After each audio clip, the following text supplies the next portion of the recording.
देने वाला है। थोड़ा सा फिर से यहाँ पर लौट आएंगे, अंदर जाएंगे, perfect.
Hello. Good evening, ladies and gentlemen, and welcome. I won't be doing the normal introduction, but let me start off with a riddle. This is a hero in the Mobile Legends 5v5 who has no eyes and keeps on, farming for the next game. But that hero loves to charge in 1v5 and loves the lifesteal. But it lifesteals air and the enemies who will in turn defeat him, and then he'll blame the tank. Typing down noob tank. Who am I? I'll let you guys, let me know, guys, in the comment section what hero is there. But anyways, I'm PT, your host, and I'm joined by two wonderful people today, Ray and Mikey. Hello, how are you guys doing? Let's start with Mikey today, who is Mew and our favorite streamer. Yeah, doing good over here. First off, we're gonna be having a match of Armageddon and Rayuga today. It's gonna be a best of three, and already we're in the drafting phase, Ray. I think there are a lot of opportunities for, banning off some particular heroes. Since the meta has shifted a bit, there are some chances for, I'd say, Kalia being banned out or getting picked. Besides that, there is Suyo and Lucas as well. I think these three are one of the most picked and banned heroes in the current patch. I'd guess so. But let's see if any of these heroes get banned out or get picked. Absolutely, Mikey. And, Armageddon and Rayuga, both of these teams. Armageddon is very closely associated with one of our co-casters, which is Debbie. And Rayuga over here is closely associated with Peachy. So, in a way, I would have loved to have Debbie here tonight, but she's going to be joining her later. But overall, I'm excited to have Peachy over here as our host because it's really nice that she's here for our team as well. So, Peachy, of course, you can share some light on what you might expect to see on Rayuga. And of course, Mikey, he's finally joining us today. It's his debut on, of course, Mythic Showdown Season 1. And I'm excited to have him here. So, anyways, obviously, you can share some insight about Rayuga, of course, and I'll share some from Armageddon. Oh, okay. Now, I have been seeing around Rayuga esports a lot now. They have been a little bit busy with the verification as well, but back again into the Swiss pages, they are all ready. We did have a chat just few days ago, and I know they are all here to take the top 5 spots. So I'm curious to know how they will be performing today. And again, looking at the bans and the picks, understandable why they're closing up. All the stuff such as the Matilda for the Armageddon esports. Makes sense. Overall, Mikey, Rayuga was one of those teams in wildcard stages that didn't lose except for just one match. They just lost one game, and that was it. And they have been a force. And right now, basically, even in against teams from the Mythic leaderboard, they have been performing really well because this is the 1-0 bracket, Mikey. Yeah, I think so. And from the drafting phase, we can see that Hayabusa and Kalia, both of them got banned by the side of Armageddon. When it comes to Rayuga, they banned off Matilda, but still now they're going for their next ban. There are a few options out there, but let's see which particular heroes they're going to be focusing on. They can focus on, the assassins out there. Besides that, they can focus on some tanky heroes. All depends on what kind of heroes they're going to go for. And finally, we can see the Joy getting banned. Ray. Peachy, of course, Mikey is well aware. Zushin is my wife, by the way, but Mikey knows. Mikey knows personally. Well, I usually it's some kind of. I have to make sure that the new casters know who she belongs to. But overall, Mikey knows me well. We bros over here. But yeah, jokes aside, we're almost done with the picks. And Armageddon, I feel like they're most likely gonna go for EXP or a flex pick. So, Peachy, do you think Rayuga is gonna respond with something along the lines of a same exp, or do you think they're gonna go with something else entirely? As much as I've seen Vishal on the exp, who's the exp laner for the Rayuga esports, he does tend to play a lot of team fight heroes, such as the Katorkacha, the glue. The glue does needs a little bit of the support from his teammates to actually get his damage going. But again, you put a glowing wand, you can try to annoy the assassin, but that's just it. So again, there could be a possibility that we might be looking something like that for Vishal going in, but at the same time, opening the Lucas for Chocolate Chan, is that going to be a right reason, a good reason to do that for Armageddon esports? I think the only possible way. I mean, I want to obviously let the viewers as well as Mikey know that Rayuga loves to go for that 4-1 rotation. For basically 4 people go into the opposite lane, and the jungler goes into far lane to push as much as objective and secure if there's a solo kill possible. Obviously, since he's pushing, there's someone that will be coming him to obstruct him. So, Mikey, what do you think Armageddon's response should be for a 4-1 rotation? Baksha is good for this rotation, but is there anything more, Mikey? What do you think against the 4-1 comp? If they're trying to counter out any kind of rotation, let's say they can go for Chip to, Oh yeah. Besides that, there is Louis as well with the diversion. So I think these two can be good because you can actually create a lot of chaos with these particular heroes, and that can break out a lot of rotations for particular teams. But let's see if that actually works out, if they're actually going for that or not. But right now, from the side of Rayuga, we're seeing Kimmy and Lucas over here. Kimmy recently got revamped, and after that, she's getting picked quite a lot. The damage output is amazing, to be honest, and Lucas is a beast. But literally, yeah, literally, and yeah, in team fights, he has the capability of going, quite berserk out there. But he does need some farming early on, and hopefully he's going to be going as the jungler. Maybe he can go as the EXP as well. He's good in both roles.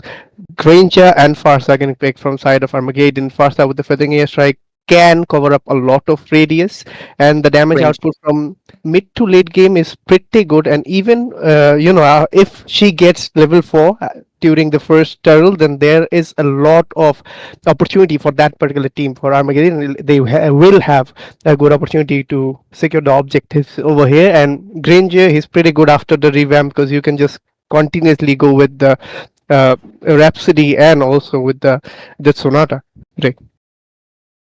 Yes, and Pichi, do you think this Baksha is gonna go for roam? Because I want to see a jungle Baksha for very long. But do you think it's not viable anymore?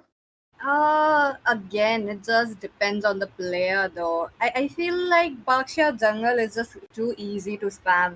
Just pick it up, roll around the map, this also means that Rayuga esports can not pick up something like a support. The Florence still open, as mentioned, the Lucas.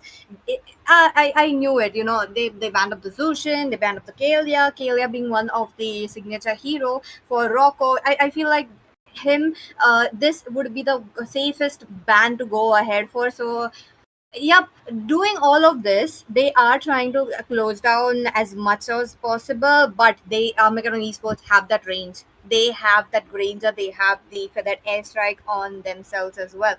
To close that range, they need something.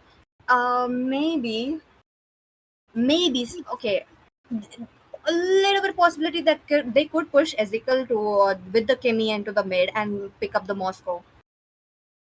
I think that's highly likely, Peachy. But at the same time, Mikey mentioned about the chip, and I actually understand why they banned it out, because I think Armageddon just wanted to prioritize the range, so they had more room to walk around, and they kind of sacrificed the pick, and they don't want Rayuga to pick up the chip, because just like I mentioned, they like to go for that 4-1 rotation, and chip basically is a cheat code for them. So it makes sense overall. So we might even see a Louis ban here right now.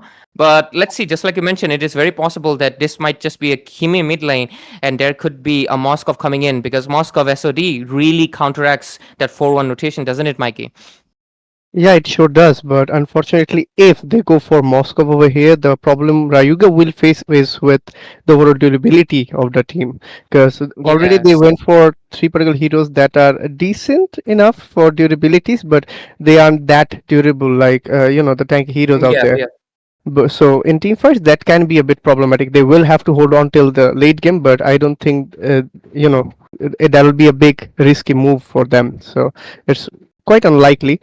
But as I was saying, for the side of Armageddon, they have Bakshia, so Bakshia's gonna be a pretty good counter out for Lucas and CC over here, because these two heroes have pretty good spell vamps. So in team fights, if Bakshia goes for the room, then even if he goes for the jungle, either ways, it's gonna be a pretty good advantage for Armageddon against these particular heroes. Yeah. Last two picks, Peachy. Want to make a guess for Rayuga? Oh, okay. So they are something left. As already mentioned, that Moscow could be there. Are we missing something? Okay, the tank, Rocco. Oh, wait a minute. Interesting pick though. I mean, they're fighting range, but the range, that was the least thought that I had for the side of Team Rayuga Esports. Interesting though. I'm really liking the team composition coming in so far. I'm not a big fan of the Eve for a simple reason. Her range is obviously she's kinda gets short-handed when against the Farsa, because obviously Farsa has abysmal range compared to Eve. So that's something that they need to account for. But at the same time, I see where you're coming from, Peachy, because at the end of the day, you can still cancel out the Farsa. Yes, she will maintain her range, but we've seen the aggression that comes from Chocolate-chan, and he's a really aggressive jungler who will make sure to disable the mat. Okay, alrighty. There comes a Hanzo. Okay, Glue, why did I forget about it? Because it's been a while. It's been a while since I've cast it. I almost forget about this guy exists, honestly, sometimes. But overall, the Glue makes overall sense. But there comes a Hanzo. And with the squishy targets, just like you mentioned, Mikey, like, dude, is Rayuga kind of screwed right now? Because they don't exactly have a counter for this Hanzo. For the side of Armageddon, they have a lot of range, to be honest. So if it comes Yeah, to rotation, Baksha can rotate quite a lot. Farsa has a lot of range with the Feathering Airstrike. Even Granger has a good amount of range with the Death Sonata. Even Hanzo can just go around, leaving his body and under some particular turret, maybe. So and Gru is bulky as well. When it comes to Rayuga, they're mostly heroes. They have two particular melee based heroes. They have a slight amount of range with Kimi, but when it comes to Eve, she can go head to head with Farsa a bit. She can be good enough if you go with the Ice Queen one and the glowing one, so that you can go with the HP percentage damage and slowing down the enemies. That can be good for team fights, but her damage build-up is quite slow, so you'll have to wait till the mid to late game. They went for the Tigreal finally. Is an OG tank out there, pretty good as well. But when it comes to this particular team, Armageddon, and these particular heroes, I think there is a high possibility Tigreal will have some hard time against them. The best thing about Armageddon's picks over here is that they have a lot of mobility, and also they have the opportunity to go around continuously. Like, I can just engage a fight, I can just back off easily because of my range advantage. I can come again later on. exactly. And of course, Peachy, the draft is finished, and I'll let you throw us over into the game as soon as it starts, of course. What do you think of the draft so far before we start the game? Okay, game number one. Obviously, it's going to be Rayuga. He's first taking it over.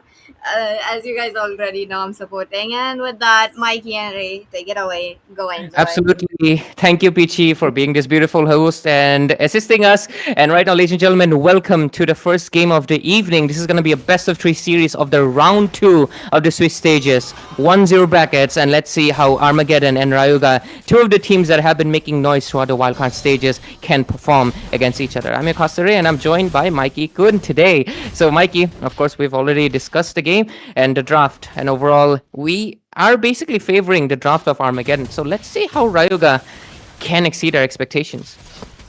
Already the lithometer was secured by Lucas over there. Fim tried to go in a bit, tried to poke, but it wasn't needed over there since Hayabusa already retreated from that particular point. And already we're seeing that Granger is taking up quite some damage from Kimi.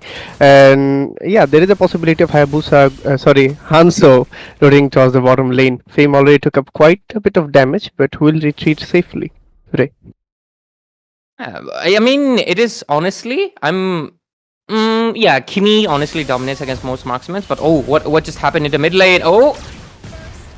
Oh, the first blood by Lucas. It was unexpected, to be honest. I saw that Bakshia took up a lot of damage and retreated from that situation, so I wasn't actually expecting Farsa to go in aggressive over there. She was in a quite a skirmish, unfortunately.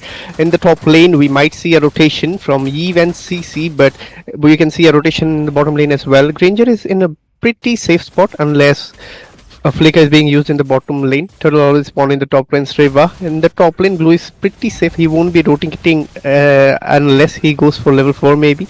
The turtle is being secured. Let's see who gets the first turtle of this particular match, and it is none other than Hanzo. Farsa with the feathering airstrike goes in. A bit of damage was taken out by CC, but she survived. The vengeance was used in the process as well.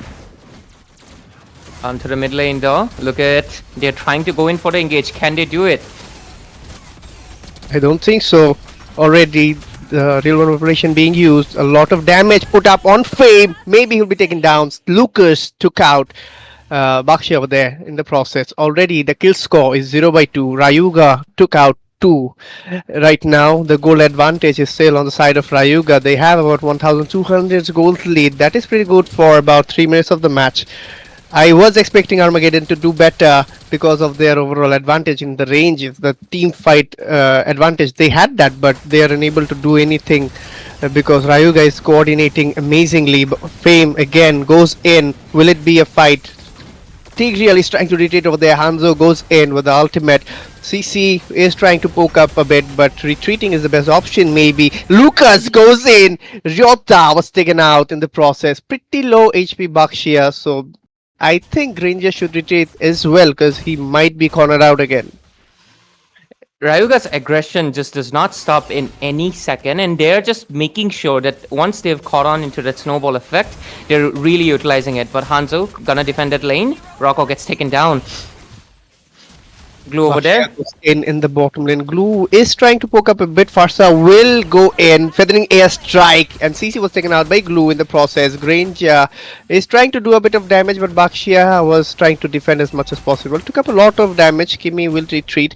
The kill score is quite equalized in the process. It's 2-3. Still the lead is on the side of Rayuga, but when it comes to the gold, it's equalized. Lucas is trying to poke up a bit of gold in the top lanes, tier 3. And already the next turtle has spawned in the top lane's river. Ray. Yeah, just like I mentioned, 4-1 rotation, they immediately commit to it. The turtle has spawned in as well. A lot of skills already being used just to poke out Fame, but into the mid lane. What was that? A few resources again used? A little confusing, but let's see. Soltok Bull wants to create a space for his team. Both of the junglers well prepared. There goes Glue in. Again, a lot of damage being used up. Implosion being used. Fame was taken out by Lucas again. Lucas is focusing on Ryota, but will he be able to take the kill? Retreating in a pretty good position, but again, the revelation being used by Eve took out the kill of Farsa. Hanzo is trying to lock up on Tigreal, but I think that won't be necessary. He should rather go against CC over here in a bad position. Joji, and again, he was taken out by CC. Ito tried to go in, but he saw that it was a bad idea, and that's why he retreated. Tigreal in a bad position. Bakshia dived in the right moment because Tigreal was trying to recall, but he cancelled it out and gave the opportunity to Granger to take out the kill. Overall, looking at the map, and the two gold laners are obviously playing a very crucial part. Oh, what just happened? An off-cam solo kill secured by Ryota. Very impressive work overall, but the score stands at 5-7. The goal lead not that much different just yet, but Vishal might just be in trouble here and get taken down as I speak, because 4 people can't survive that. But overall, the turtle has not been taken yet. Both of the junglers are not able to contest it just yet, but at the same time looks like this might be the option. But Josie, he wants to go for the Kimi perhaps. Maybe Hanzo will retreat for sure with that HP aboard that Sonata being used a bit. Glue dived in, maybe this will be something, but Flicker was used by Kimi to retreat from that situation. Lucas might get the kill of Farsa, but Farsa just retreated from that situation. Bakshia locked in again. Glue was taken out by Kimi. Granger was taken out by Yi, feathering airstrike to make the enemies retreat from that situation. But will that work or not? Hanzo in a bad situation. Retribution was forced out. Fame was taken out by Kimi in the process. The overall lead is quite on the side of Rayuga right now because they do have the kill, they do have the advantage of turrets, and also when it comes to the overall objectives, they have the advantage right now, Ray, and things are quite in favor of Rayuga in the process. If they are able to hold it out, if they are able to snowball continuously, the game is theirs for sure in this one. But still, it's a best of 3, so let's see what happens. Absolutely, but Rustin Cole, Kimi, just like I mentioned, and of course, I love playing her recently because she's absolutely broken. Her damage output is insane, and the way she can abuse the Skyburster, in my opinion, she abuses the Skyburster the most because her attacks are the most continuous out of any character in the game. Of course, because she goes pew pew pew, but into top lane. Ryota, he was trying to defend that lane, but all alone by himself against 3. That was a bad decision overall. Right now, Armageddon has lost basically all of their outer turrets. Yep, all of their outer turrets. Hanzo also doing his best to defend, but he cannot do so. Fame might be a bad decision. I think so, because the overall, the damage output is quite a lot for the side of Ryuga right now. Glue dived in over there, but he will be in a bad situation. He's too overboard over there. Just look at him. He's going to be in between of 3. The implosion was wasted in the process. Real manipulation, feathering airstrike as well. Yi was taken out by Granger. Tigreal is in a bad situation. He's in middle of 3 and will be taken out for sure. Double kill for Granger over there. Lucas is doing a split push in the bottom lane. Took out the tier 2 in the process. He was like, do whatever you want. I'm just going to focus on the turret. He was doing this from the very beginning. Like when there was a fight in the bottom lane, he was just pushing the top lane. When there's a fight in the mid lane, he's pushing the bottom lane. He's focused on the turrets, and that's pretty good of a thing. Right now, again, Fame is in a bad situation, I must say. But no, he will survive. Lucas tried to do a lot of damage, but since Armageddon's 3 rotated towards him. He just retreated from that, and that was a good decision as well. Yeah, just like I mentioned, right in the draft phase, Rayuga's whole strength relies on the fact that they want to go for that 4-1 rotation. Chocolate Chan is just excels at it really well, and because there is basically not. I mean, yeah, they do have rotational speed, but the thing is, how can they face Lucas? Farza has the rotational speed, but she cannot go on 1v1 against the Lucas, so she has no option to rotate. Baksha is trying to do so, but he's so under level right now, only level 8 against the level 12 Lucas. He cannot sustain him, so right now they're caught in a pickle, and right now the Lord fight is there. Look at the implosion. Oh. Again, Lucas dives in over there. Farsa with the fitting air strike. Got the kill off Take Real. Glue was taken out by Kimmy. Double kill for Kimmy over here. Will it be triple? A maniac for Rustic. He just went in, made sure he got all of the kills, and just went back as if it was nothing. The Lord is for sure for the side of Rayuga, because there's no one to, compete over here. The Chocolate Chan will get that quite easily. The overall situation is quite on favor of Armageddon, Rayuga. They got in almost every objectives out there. They got all tier 3 turrets for Armageddon, also 2 tier 2 turrets for Armageddon, and right now they also got the Lord over here. So there's a high possibility they can go for at least 2 inhibitors, I'd say, but let's see if that's possible or not. I think since the Lord's still marching, I think they can at least secure 1 inhibitor for sure, because this tier 2 is a goner. Oh, we have a fun fact. Hayabusa moves in shadows, teleporting between enemies with deadly precision. His clones, mobility, and high burst, obviously, and that's why he's banned out and not present in the game. But overall, the shield is gone and the top lane, so that basically makes it vulnerable to any minion waves. Armageddon can only use their range to their advantage and try to defend as much as possible, but when Rayuga is so in their face, oh, what was that? Vishal, being the squishy fighter is, got taken down immediately. Overall, they're trying to prioritize the turrets. Let's see, Chocolate Chan, is he want to go in or is he want to go out? I don't think he should, because he will be outnumbered over here. He's trying to go in quite a lot. He's dealing a good amount of damage, but it's a Baksha. It will counter out his spell vamp. Already a lot of damage on Lucas. Chocolate Chan was taken out by Hanzo, but he did do a lot of damage on the Fame out there. Overall, the Lord was defended by the side of Armageddon. They had the advantage for their ranges overall. They have a good amount of range, but unfortunately they are not able to utilize it that much in the team fights, because Rayuga is going too aggressive for Armageddon to even plan something out over there. Like I can rotate over here and set things up for the team fights, but when you see Lucas jumping around at you and just cease jumping in your head like that, you don't have that much time to do much. Implosion being used, with the filling air strike again, real revelation being used. Hanzo took out Take Real in the process. Glue will retreat with that much HP left. A very low HP CC was taken out by Grinja. Unexpected amount of burst damage coming out from Gage over here. Glue was taken out as well. It was 2-for-1 trade, but it was on the favor of Armageddon this time. Looks like Armageddon is trying to bounce back. To be fair, they do have good amount of late game. Joji on that Hanzo as well as Ito will scale up much better as the game progresses towards the later phase, because Hanzo, despite being squishy, his damage is something you cannot really not just ignore, so because of it, Kimi will face a little bit of issues, but so far 903 Rustin Cole has a massive bounty on his head, and if in the mid lane, Rustin gets taken down, oh, okay, a lot of damage was done on Eve, but yeah, she survived nonetheless. There is a possibility of ambush over here on Take Real, but he will retreat over there. Granger is dealing a lot of damage. As you were saying, Ray, the late game roll-up might be in favor for them. Maybe there's a possibility, but right now Take Real was taken out in the process. Since Rayuga doesn't have a tank in their side, there is a possibility for Armageddon to just lock into the Lord right now, since Rayuga doesn't have that much of a strong front laners. Lucas can go in, but likely he won't survive in a 1v5 situation like this, and the Lord was taken out from the side of Armageddon.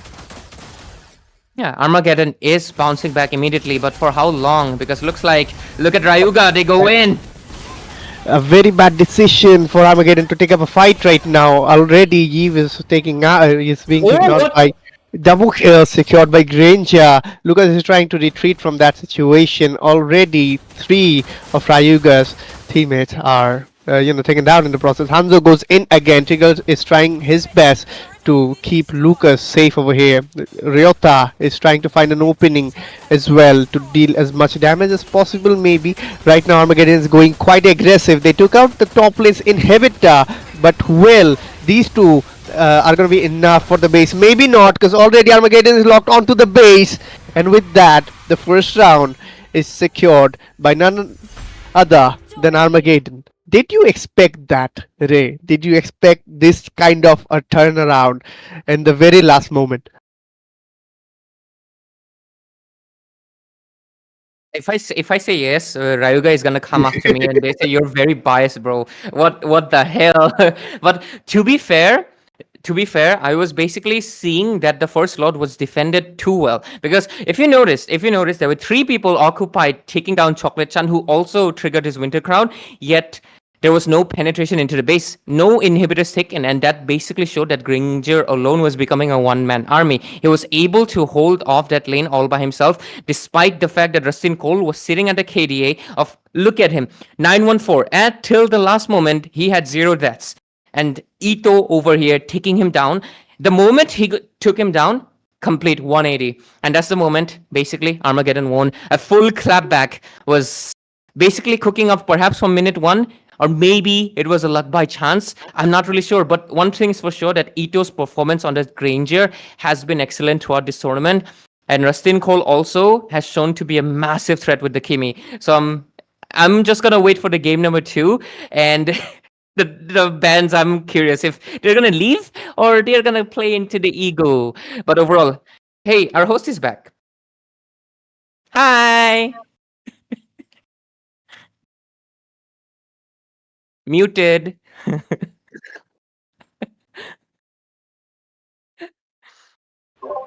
I audible now? Yes, you are very audible. Okay, so what a game that we just had. Now, understandable.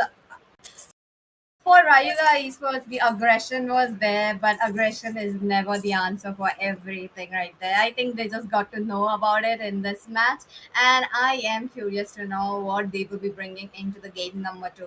One thing about them, they played it well, but unfortunately, it was not on their side. Armageddon Esports, on the other hand, very good draft, very good synergy. I really liked how the Farsa was just roaming around, making sure the whole top lane, even the bottom lane, even the middle lane will be taken as much as possible. But talking about them comparing with Rayuga Esports, I think they should work on turrets though. Early game, so many turrets, almost to the mid game, so many turrets were blown off Armageddon Esports, and they were just trying to, get it back, and they got it back, which is a good thing. Overall, this was a really great epic comeback. Until the last moment, this was a Rayuga game overall. Mikey, obviously, you asked me that question as well. What did you think? Like, when I basically mentioned that the Granger was scaling back, did you also expect a bounce back to be happening? I was not expecting it that early, to be honest. I was actually expecting maybe yeah, the same. yeah. I thought maybe they'll defend the Lord, then they might have a Yeah. turnaround. But overall, they took up a fight right after the Lord, so that was a pretty high risk move in my opinion. Because if that if that actually backfired, then there was a high Yep. possibility for Rayuga to end the match over there. Because for the side of Armageddon, they didn't have any tier 2 left. They only had the inhibitors. So in that particular situation, that was a pretty high risk move. But from their side, they just took it in their favor, and they were able to end the match right over there. And that was pretty amazing, to be honest. Of course. That's why you gamble, guys. High risk, high reward. No, I'm not promoting gambling. Don't do it. Avoid it. Avoid it, guys. Go to school. But overall, yeah, that was definitely a very high risk. For a second, I actually thought that Team Armageddon might just lose out here. But the moment I saw Kimi shut down, I knew it is basically 180 right now. They Yeah. captured it at the right moment though. Like they just tapped in like, yeah, we got it. Yeah, let's see. Let's see. It's a best of 3 after all. A possibility for Armageddon to do, finish it off right over here in this round, or Rayuga to do a comeback. They were pretty good, and I must say, before the last fight in the lot, there was a high possibility for Rayuga to win this one, but it didn't go that way. But in the next round, let's see if they actually try to end it off in a very early manner or not, because they were trying to hold off maybe, and that didn't work out that well. That's true. That's true. I'm curious to know what game number two brings on the table for us as well as for the audience as well. This is the Mythic Showdown season number one. I hope you guys are already aware for the giveaways. But do type down hashtag Mythic M capital Showdown S capital Mythic Showdown and you are eligible. The winners will be announced after the tournament, and every single stream there are three winners. So every day it's on. And with that, also don't forget to like the stream. It's also applicable that you will be eligible for the giveaways. And with that, round number two, here we go. Mikey and Ray, once again, here, Armageddon Esports have a chance to take it away in a clean sweep and again go to that 1-0 bracket. What are they going to do? That's gonna be 2-0 bracket because they secured 2 wins, you know. So yeah, overall, it's okay. It's okay. Swiss stages can be confusing. And you know, Mikey, have you seen the recent brackets for the MSC? Like I've seen so many people come to my DMs and ask me, "Bro, what is the MSC brackets even at this point?" They're so confused. I feel we need the razor language. You know, like, oh, team do this, team win. Like not a whole bracket like laid out in front of them, because we are gamers, we don't read, we play. If we read, we'd be studying, not playing games, you know. Okay. Already we're in the drafting phase right now. Rayuga, Band of Matilda as early as possible. They did the same thing in the last round as well. They don't want this flying lady around any time soon, because yeah, Matilda can be annoying. He's one of the best supports in my opinion in the game, because Agreed. the circling eagle can be aggressive and it can also be a defensive move for your team. So yeah, she can be pretty useful with the shield as well. Armageddon, Band of Hayabusa. The drafting phase, the bans at least are quite similar compared to the last round. Right? Absolutely. PT, do you think Ryuga has a chance to bounce back? Like, of course, you're more better well acquainted with them. Do you think they stand a chance, or is it gonna be a deja vu? Because you know, Ryuga, the last time they lost to Untitled, actually this was the same kind of a story. They basically like won the early game, complete snowball, the opponents stood no chance. You'd think, yeah, this is Ryuga's game, but at the last moment, Chocolate Chan got taken down, as well as Rustin Cole, and the chapter follows the same. This time around, I feel like they should be more well aware. And I think Mikey pointed out one thing, that their team was a little bit squishy, did not have the most strongest frontliners. No, that's true. That's true. Again, CC, you're putting CC as the front liner is actually not optimal in my opinion. For the fact that she is a damage dealer rather than damage soaker. So that was one thing they had to wait it out. They should have actually prioritized glue in the favor of Vishal, but they did not, and they just gave it away. In a way, glue was also problematic for them. The immobilization, especially for the Tigreal, is just too much to take in. So this time around, maybe or maybe not, they will or they will not. I am curious to know. But other than that, both the teams have done their homeworks, which I'm really like. From the game number one, it is definitely there. Absolutely. Mikey, what do you think? Oh, last game we had Naruto. Right now we have Sasuke getting banned out. That's an odd one, actually. Sasuke. Why is Sasuke banned, Mikey? What's your input? I think Suyo is one of the aggressive fighters out there, and one of the most recent heroes we have. And Suyo has durability. He can dive in. He has a good range with the bow of his. So yeah, I think he is a pretty good EXP and jungler as well. And I don't think we have to say anything about Kaylee over here, because she just grabs someone with her tail and tsunami slams right away, and that is quite annoying to be honest. And we won't be seeing Kimmy in this particular round, but yeah, after the after the first round we saw, it's a must to ban Kimmy. I think they didn't they weren't focused on Kimi that much, but right now they know that it's a must to ban her out. Yeah, definitely. I mean, I was telling you, right? The Kimi, she's not gonna be seeing the light of the day. But Rayuga this time around, switching things up, picking up the Baksha for themselves. Is Armageddon gonna respond back with the Granger again? What do you think, Peachy? No, they actually go for the Harith. Oh, okay. Interesting. Game number two. Had it onto their hands along with the Lucas. They don't want to open it up. Baksha being open, same strategy team. Armageddon went ahead into the game number one. This time around, it is Team Rayuga, and they want it for themselves. But again, there's something open. Your wife is open. What the hell? Oh my god, no way. Okay. Why? How is Zushin left out open for Rayuga to just pick it up? I mean, to be fair, yeah, Lucas is immune during his first phase of Flash to Flash combo, but at the same time, I feel like that is a big threat against Ito because, of course, he will have to use the Purify, but even if he does, he's just gonna be immuning just once. Okay. That was a slight change. That's actually a Badang.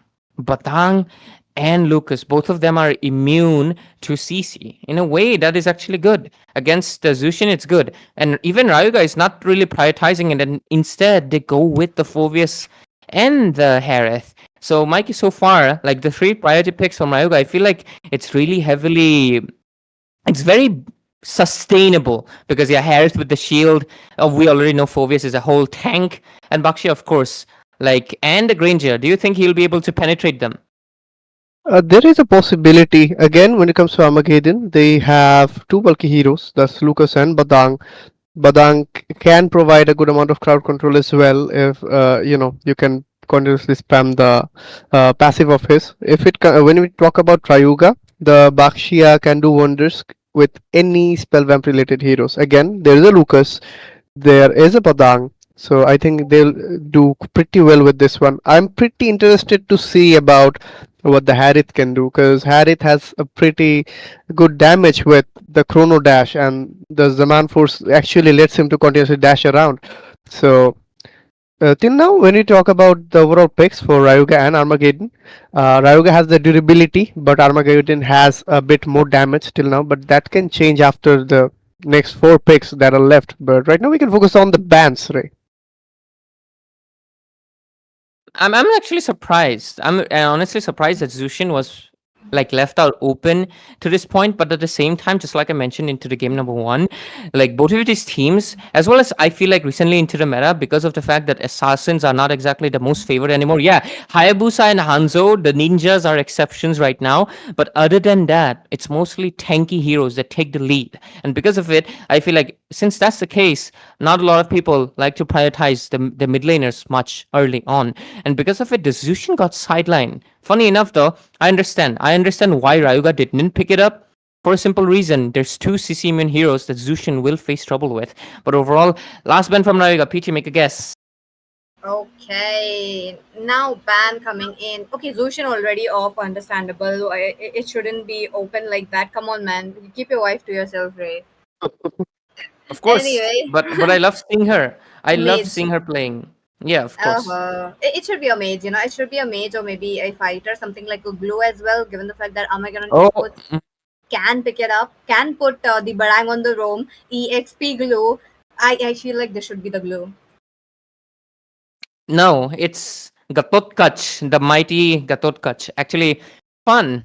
Fun in a way. I see a Farsa or a Eve coming again because the Gatotkach is a threat to those mages. So So Mikey, who do you think is coming? Farsa or Eve?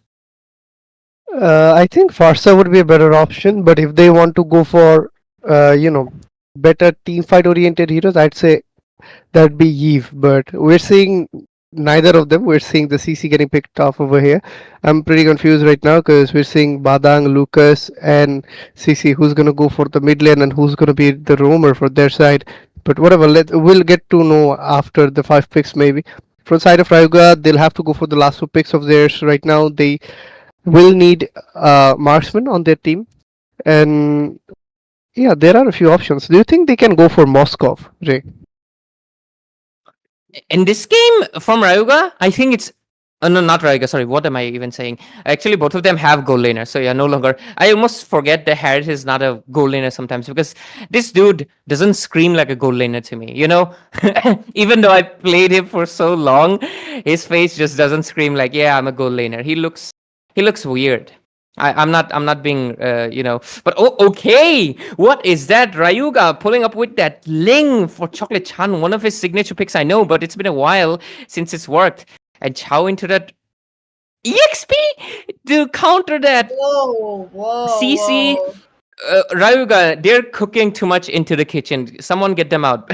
Just kidding. I want to see if it's edible or not. If it's gonna be a tasty Michelin star meal or it's gonna be a khichdi that I make. It's very horrible, guys. Don't try my khichdi. But overall, yeah. Peachy, what do you think of the draft? Armageddon, I feel like I do have some hopes. I think they're just gonna go with the mage, but that Ling overall, yeah, there comes the Farsa. But same situation overall again. Armageddon, a little so squishy. Yeah, I think Uh, so. Yep. Why is it always the red side who's always the squishy and the blue side always pulling up something on the other, especially some kind of a hero that can go into the back lanes. Once again, Ling right here. Last game it was the Hanzo. Again, Silver, Chocolate Chan on to that Ling. I have known him for quite a while. It's been years now. And his is actually good. I'm really fearing for Yes. Ito this time, how he will be have to, saving his second skill, just trying to make sure to get out of the ultimate. I can confirm his Ling is the fastest because I was his Angela for a few matches, and he's the fastest Ling I've ever seen. That's what happens, guys, when you're a Ling user and your whole squad is boys. One guy got a sacrifice, and I was the one. I became the puppy pum that day. But overall, the draft is done, Peachy, and throw us into the game, of course. Let's go into the land of dawn. Here we go. Game number 2. Armageddon Esports have a one chance to pick it up in the clean sweep. Mikey and Ray, take it away. Wow, that rhyme. I think from both of the teams, Rayuga and Armageddon, from the side of Rayuga, they have a pretty good crowd control over there with the Way of the Dragon. And they have good damage outputs as well. Phobius with the Infernal Pursuit and Ling with the Tempest of Blades. And again, when it comes to Harith, he can do a lot of damage with the Chrono Dash of his. When it comes to Armageddon, we have Lucas, who is bulky enough to go in, has a decent amount of disruptions on his side. We got Badang with the fist break of his, putting up walls against the enemies to make them, stop in one place. Besides that, there is CC as well. So yeah, overall, I think both of the teams have decent crowd controls and damage outputs. It's quite of an equal ground, but when it comes to Armageddon, I must say they are not that durable. When it comes to Rayuga, they have the front laners, they have durable heroes on their side. So if it is a team fight, then Rayuga might have a better opportunity, better chances to sustain in team fights. But Armageddon will have a better damage output, I guess. Let's just see overall. I love the way you were able to give the insights on, but so far, let's point out one more thing is that okay, he also became level 4. I was just about to mention that Ling got his level 4 slightly a little bit early, but overall that doesn't really matter because both of them are level 4. They're already going in. Ryuta, no energy for Chan. Yeah, he just survived with the flicker over there, but since they took up a fight right before the turtle, Armageddon won't have their mage around that much, I guess. But still, there is a possibility of a competition on the turtle. But let's see who gets it this time. Bakshia goes in again. There's a possibility of a kill. The Chocolate Chan goes in with the retribution, got the turtle, and the first blood was secured in the process. Lucas was taken down. Ryota was taken down as well. The first 3 kills was secured by none other than Rayuga. They're off to an amazing start. Got the first objective, first blood, and a total of 3 kills. Ray, and about 2,000 goals lead. It is actually really surprising how aggressive Rayuga can be, and I just jinxed them. Sorry, but Armageddon is happy. Okay, Armageddon, my Google Pay is open. But yeah, overall, Rustin Cole, better watch out. Bot lane, Purify. A very little chance of survival, I must say, because it's a 1v3 feathering air strike again, but still Rust and Cole just survive with that. Fame is taking up a bit of damage. Ling is quite aggressive, I must say. He's already level 7. Just look at him. He's going that aggressive. The rotation of his is pretty amazing. There is a possibility of an engage right now. If they got Granger over there in a uh, situation, better situation, they could have actually dived in. Again, we have the dragon being used. Lucas in his beast form. Ryota was taken down by Phobius. Infernal Pursuit being used. Faye will be taken down in the process. Lucas barely survived with that HP on his hand. But Chocolate Chan will be taken down. And CC was the one who got his kill, but in the process there we can see a bit of a revenge planning over there. But yeah, CC survived from that situation. It is actually really surprising when you consider the fact that, Rayuga doesn't exactly have a dedicated mid laner. The magic source of damage is Rustin only, the Harith. And overall, on the other hand, they are actually doing really good with the early game aggression, but this might be a threat into the later phase. We don't really know exactly because the range factor once again into the hands of Armageddon, because they picked up the Farsa Granger duo, and that might be a crucial turnaround into the later phase. But Chocolate Chan gets the hand on the Berserker's Fury, would be able to dish out a little bit more damage and be a threat to Ryota overall. Turtle spawned in. There goes the fisting. Again, barely surviving Bakshi over there, but Josie was trying to go in. Rocco was taken out by CC. Rota was taken out by none other than Harith over here. Harith is going aggressive, quite aggressive, I must say. Double kill was secured by him. CC got 2 kills in the process as well. Right now, high possibility for Rayuga to take the turtle right now. I can't see any kind of competition. It is a bad idea for CC to dive in like that, but I might say Chose just went in and he survived with the flicker over there. Again, a bit of an aggression going in. Lucas might be in a bad position, but still trying to survive from that. Feathering a strike in the process, but I don't think that will get a kill. Again, a very barely surviving Bakshia who didn't survive much.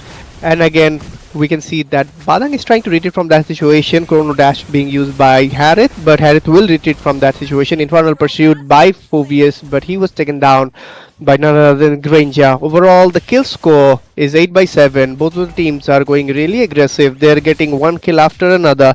The goal difference is not that much, but still the lead is for the side of Rayuga. They have about 300 to 400 goals lead, but when it comes to the turrets, the lead is for the side of Armageddon, since they got the mid lane tier 3, which actually opens up a lot of opportunities, because that actually gives you a lot of vision in the map. Ray. Yes, and overall, it is really interesting how I'm actually just pointing out the Phobius mid lane again, because I usually in the mid lane having the lane priority rotations as well as into the bottom lane. Though Sol took Paul in a 1 versus 2. Vengeance popped in, and does he survive that? No. Maybe not. And again, a bit of aggression. Chrono Dash with a lot of damage. Josie was taken down by none other than Phobius over here. Badang will get the kill of Rustin. In a very bad situation, Rayuga, I must say. They were cornered out around the turret, and that did a lot of damage for sure. Badang is going aggressive again, but Cho will survive from that situation because of his CC immunity. But yeah, it was I thought it would have been a good engage for Rayuga, but they overstayed around the turret, I must say, and they got cornered out because of the Badang over here. He had a pretty good crowd control. Overall, I did notice one thing. For the side of Armageddon, they do lag behind a bit when it comes to the magic damage. That's why CC maybe went for the Vengeance. Still, it is a good spell for CC for sure. But when it comes to Rayuga, they do have the Harith and the Bakshia. So yeah, they are a bit of an advantage, I must say, because the magic damage in the early game hits quite better. The turtle was secured in the process. Right now, the kill score is in an equalizing situation. The goal difference The lead is for the side of Armageddon, but Fame, Badang is in a bad situation. Feathering Air Strike being used. Rustin was taken down by Ryota. Way of the Dragon being used by Cho. We can see another kill being taken out. Ryota and Fame, both of them are in a very low HP, but let's see if they can survive or not. In the process, Lucas was taken out. Ryota is trying to survive. Use the flicker to retreat from that situation. CC goes in, locking on to the Ling, but Ling will retreat from that situation. And thing to point out, for the side of Armageddon, three of their heroes were in pretty low HP, but they managed to retreat from that situation rather than giving up their kills. Otherwise, a lot of goal difference would have created for the side of Rayuga, I must say. Absolutely. And we have a fun fact. Chao is obviously mirrored after the legend Bruce Lee himself, and it was one of the whole reasons I actually bought him way back, very way back, 7 years ago or something. But overall, I never got too much into it because back then I didn't know Chao Roam existed. Just played full damage, and I was one of those players who fed a lot. But overall, I have improved. Okay, my tank Chao is actually really good, and overall Vishal has been doing a good job as well. 205, not really giving out any kills despite the fact that he's on a Chao, which is not exactly the most meta option that you can go for, but at the same time, his efficiency is not that high either because they need targets. They need to take down Armageddon members, especially Ito, who's sitting at a 503. The moment they take down Ito, Vishal in a good spot. Is this a chance to go in? There he goes.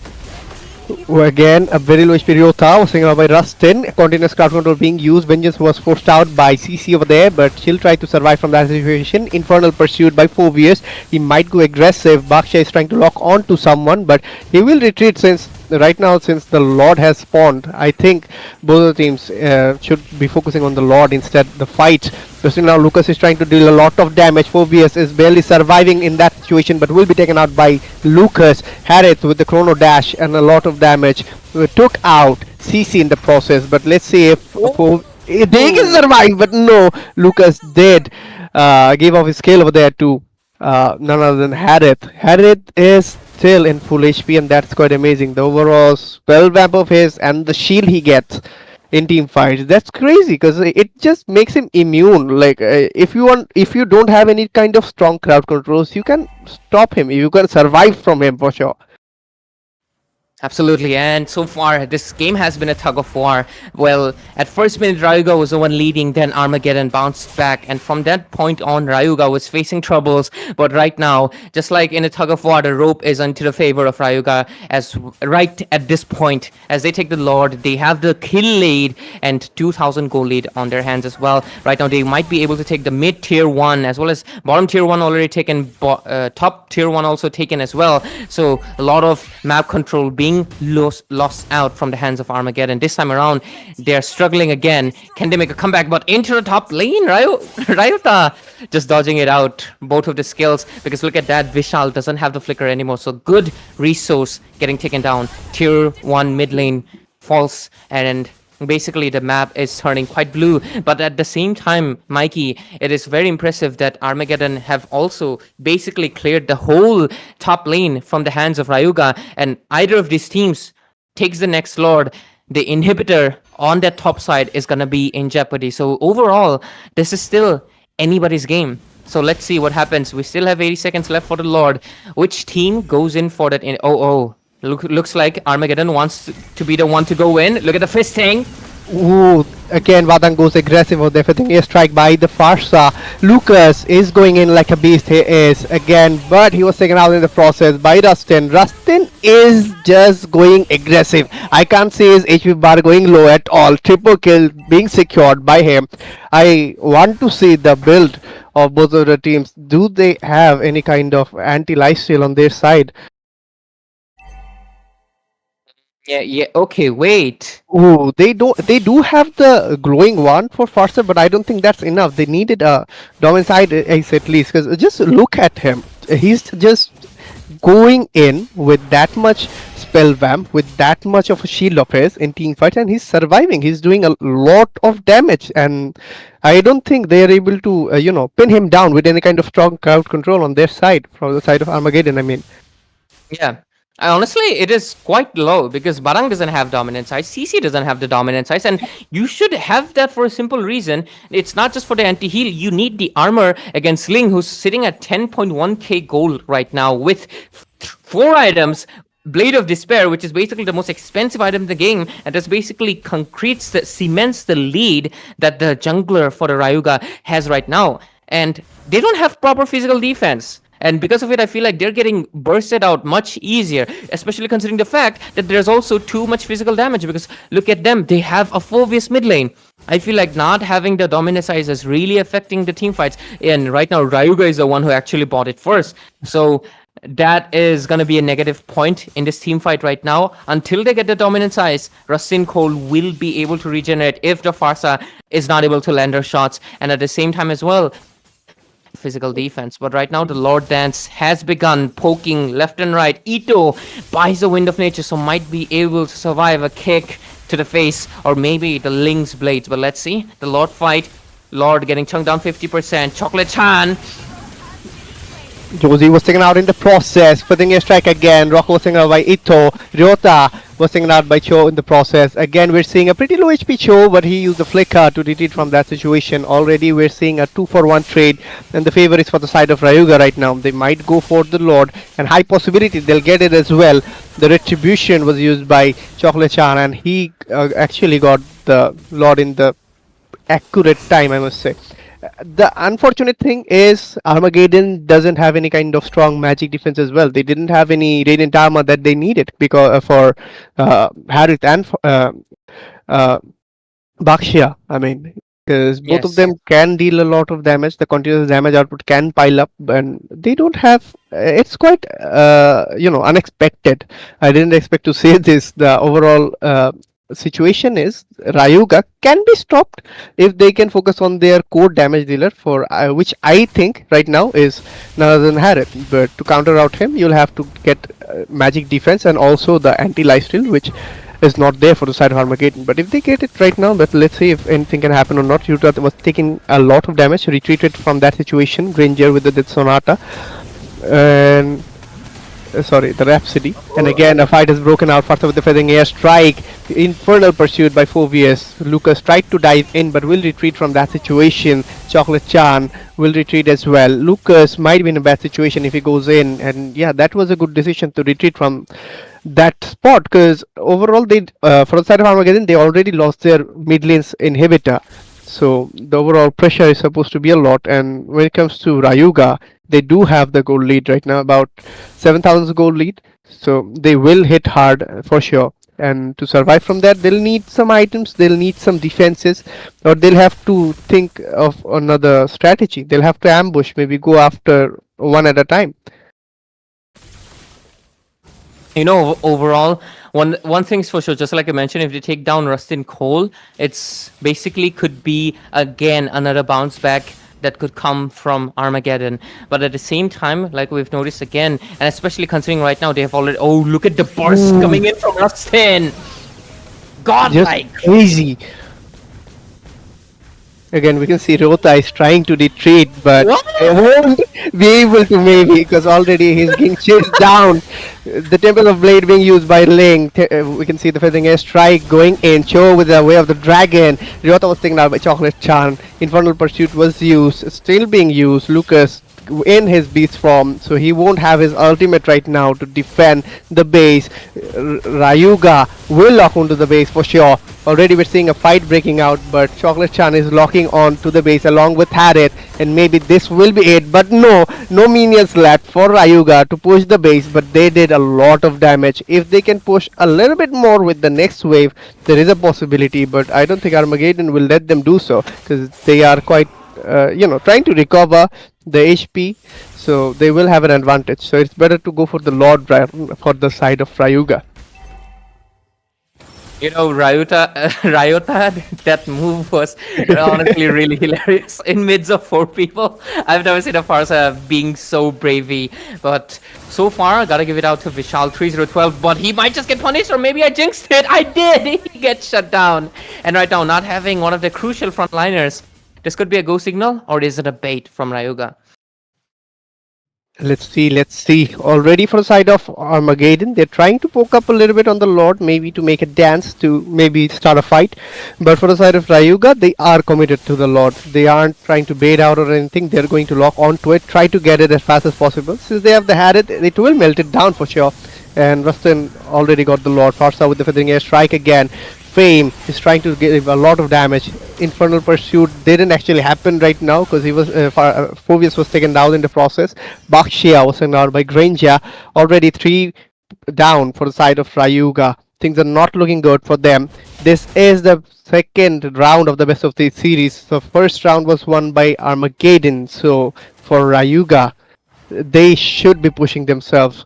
They should go aggressive. They should do whatever they can to do a comeback so we can see a third round. What do you say, Ray? Absolutely, we'd love to see a third round, but at the same time, looks like Armageddon is scaling up, especially with their Granger and their itemization. They're able to sustain the burst that was coming in, and because of it, they almost forced Rayuga back into the base. If it wasn't for the Lord being the saving grace, or the Madara, I might say, this could have been a very possible comeback immediately. But of course, Farsa with very aggressive defense, but is only able to defend one lane, might lose the bottom one. Yep, they lose. Even the top one is in jeopardy. Rayuga, despite that slow smash back coming in from Armageddon, it is pretty evident that Rayuga slowly is inching towards the victory, because this time around they're in a much more secure spot. Two of the inhibitors already down, give them a lot of minion pressure completely, and the top lane is also gonna fall any second at this point. Let's see, there's a feathering airstrike. Oh, goes in Lucas, but I don't think they'll be able to, for the side of Rayuga to go there aggressive. They're already taking up a lot of damage. Lucas is going aggressive, but he'll have to retreat. He used up all of his skills in the fight. But right now, for the side of Rayuga, both of their front laners, Baksha and Cho, will have to retreat because they took up a lot of damage. So I don't think they'll be able to go for the base this time, but maybe afterwards. For the side of Armageddon, they defended their base quite amazingly. They took out the Lord, but in the process, they did lose their bottom lane's inhibitor. Right now, they only have their top lane's inhibitor, which is quite jeopardized to be honest, because it is pretty low right now. But already Fame went in. I don't think that was necessary. He's taking up a lot of damage. Was taken out by Rustin. Again, Cho is trying to retreat from that situation, but in the process, Chocolate Chan took out CC. Again, Chocolate Chan is going aggressive. Tempest of Blades being used. Josie was taken out by none other than Phobius. 3-man down for the side of Armageddon. It's just Granger and Farsa against all 4 of Rayuga. They still have their front laner Cho. They do have good damage dealers, so let's see if they can defend it, or will Rayuga just end it over here. Farsa with the feathering airstrike logging on to the minions, but Farsa still surviving with that, but base being locked out by Rayuga. Still, Farsa, they locked onto her and took out a kill right before they locked onto the base. That was honestly okay. We're back with our host Peachy. Hello, beautiful. Overall, what did you think of the game? Because I feel like that was honestly such a good defense, but gotta give it out to Rayuga. They ended with 1 minion in the base. It was one single minion against the whole 3 waves that were coming out of the base, and they were still able to get it. It is honestly insane. They were very desperate for the win, and they pushed to a game number 3. As usual, this was something we have seen into the round number 1 in the stage as well. Back again, they are just, here to try to get it over to the game number 3. I'm really liking it, but one more thing, Armageddon Esports, they are very aware of their lanes. They are, they're just positioning wise also, I'm really loving it. Even at the last moment, you just seen how 3 members were down, and it was just the Ito as well as the Farsa, the Granger and the Farsa alive. They managed to take it down. They managed to have the feather strike just because they know that the mid lane is going to come up. But unfortunately, just one more shot to would have needed right there. But that was it. What a game we have. Rustin Cole, very aggressive. That, Zaman was really blasted off entirely into the land of Dawn. Overall, this was honestly Very great game coming in from both ends. This was a much more struggle, I would say. The first one was more unexpected bounce back, but this one was a tug of war, switching between back and forth. But ultimately, Rayuga was able to secure the victory at 20 minutes into the game. And overall, honestly, Armageddon, I don't really know why they did not take any anti-heal. I'm really curious about that. But overall, that's it. Peachy, obviously, take it over. Okay, what a game coming in. Actually, are we going for a break? Or is it just going to jump into game number 3? We don't know, Mikey. What do you think? Support coming in from both of these teams. The audience is killing it, the casters are killing it, and Hero, you too, you're doing very well. But again, game number 3. Do share it, guys. Do also let you guys know once again that the giveaways are on. But let's dive in. Without further ado, game number 3. Ray and Mikey. Let's start with Mikey. What are your expectations for this game? Is it going to go in the favor of Rayuga or Armageddon Esports? I'm not sure. I'll have to wait for the draft, to be honest. 'Cause No, make a quick guess now, even before the draft. He doesn't want to be biased. He doesn't Yeah, want I to get don't want called to out. be But to be honest, in the previous 2 rounds, Rayuga was pretty aggressive, and I love aggressive gameplay. So if they're able to do that in this particular round as well, there is a possibility for the early goal lead. They can snowball it and use it to their advance. But they tried to do that in the first round, but Armageddon did win that one. So it's not sure that even if they are sticking to that strategy of being aggressive, it might work out. It might not. We don't know yet. Absolutely. But Mikey, I'm going to be biased. Whoever picks Zushin, they're going to win definitely. 100% guarantee, guys. My wife, it just gives guarantee of winning. But overall, jokes aside, Armageddon versus Rayuga, this is going to be game number 3, of course, just like our host said. And of course, ladies and gentlemen, this is a Swiss stages. This is round 2. And we're seeing the 1-0 matches. Both of these teams basically secured victory in the first round. And that's why they're facing against each other. And why it's crucial, because every victory counts towards the finale, after all, because the top 2 teams, basically the grand finalists, will get the chance to be in the regional tournament that's going to be coming soon. It's in the mystery right now, because obviously good things, they should be remaining a surprise, right? That's why you'll get shocked and think. But yeah, overall, if you want to stay updated, follow Moba 5v5 Esports on Instagram, and of course follow Indian Gaming Corps as well for obviously bringing this great production and this great tournament of Mythic Showdown Season 1. But overall, let's just see how this match overall happens. And Peachy, of course, you're asking us our guesses. Mikey says that he's not biased, right? But he likes Rayuga's aggressiveness. I think whoever picks Zushin, they win. What do you think? The Zushin is still open though. Rayuga Esports, if they actually tap it in. Quick question for both of you. Do you think Harith will be picked or banned? Banned. Ban. Ban? No ban. Banned, definitely. Rustin Cole, that was very dangerous of him the last game. He was just there every single way. You're just talking about his enhanced, his basic attack as well being such a menace. So why not? So, yep, I called it. The ban is there. Shit open. Armageddon, pick it up. I will support you till the end. But no, we just forgot about one thing. It's the airlines. I should not be making any jokes, but overall, yeah. One thing is for sure, that having so much mobility, it's gonna be a little bit different overall. But at the same time, let's see how it happens. But I'm really loving the Mathilda pick. Went under the noses of this time around Rayuga. So let's see, Mikey. With the Mathilda, of course, the possibilities of junglers is endless, because every jungler will get a dash. You can even pick up a Xavier, because the weakness of Xavier, no mobility, gets demolished by the Mathilda itself. So what do you think? What junglers and mid laners do you expect to see with the Mathilda? Because we've not seen her in a while. When you go for Mathilda, you can go for actually aggressive fighters. Suyo is still open. That can go along pretty good with Mathilda. Besides that, Lucas would have been good, but it already got picked by Rayuga.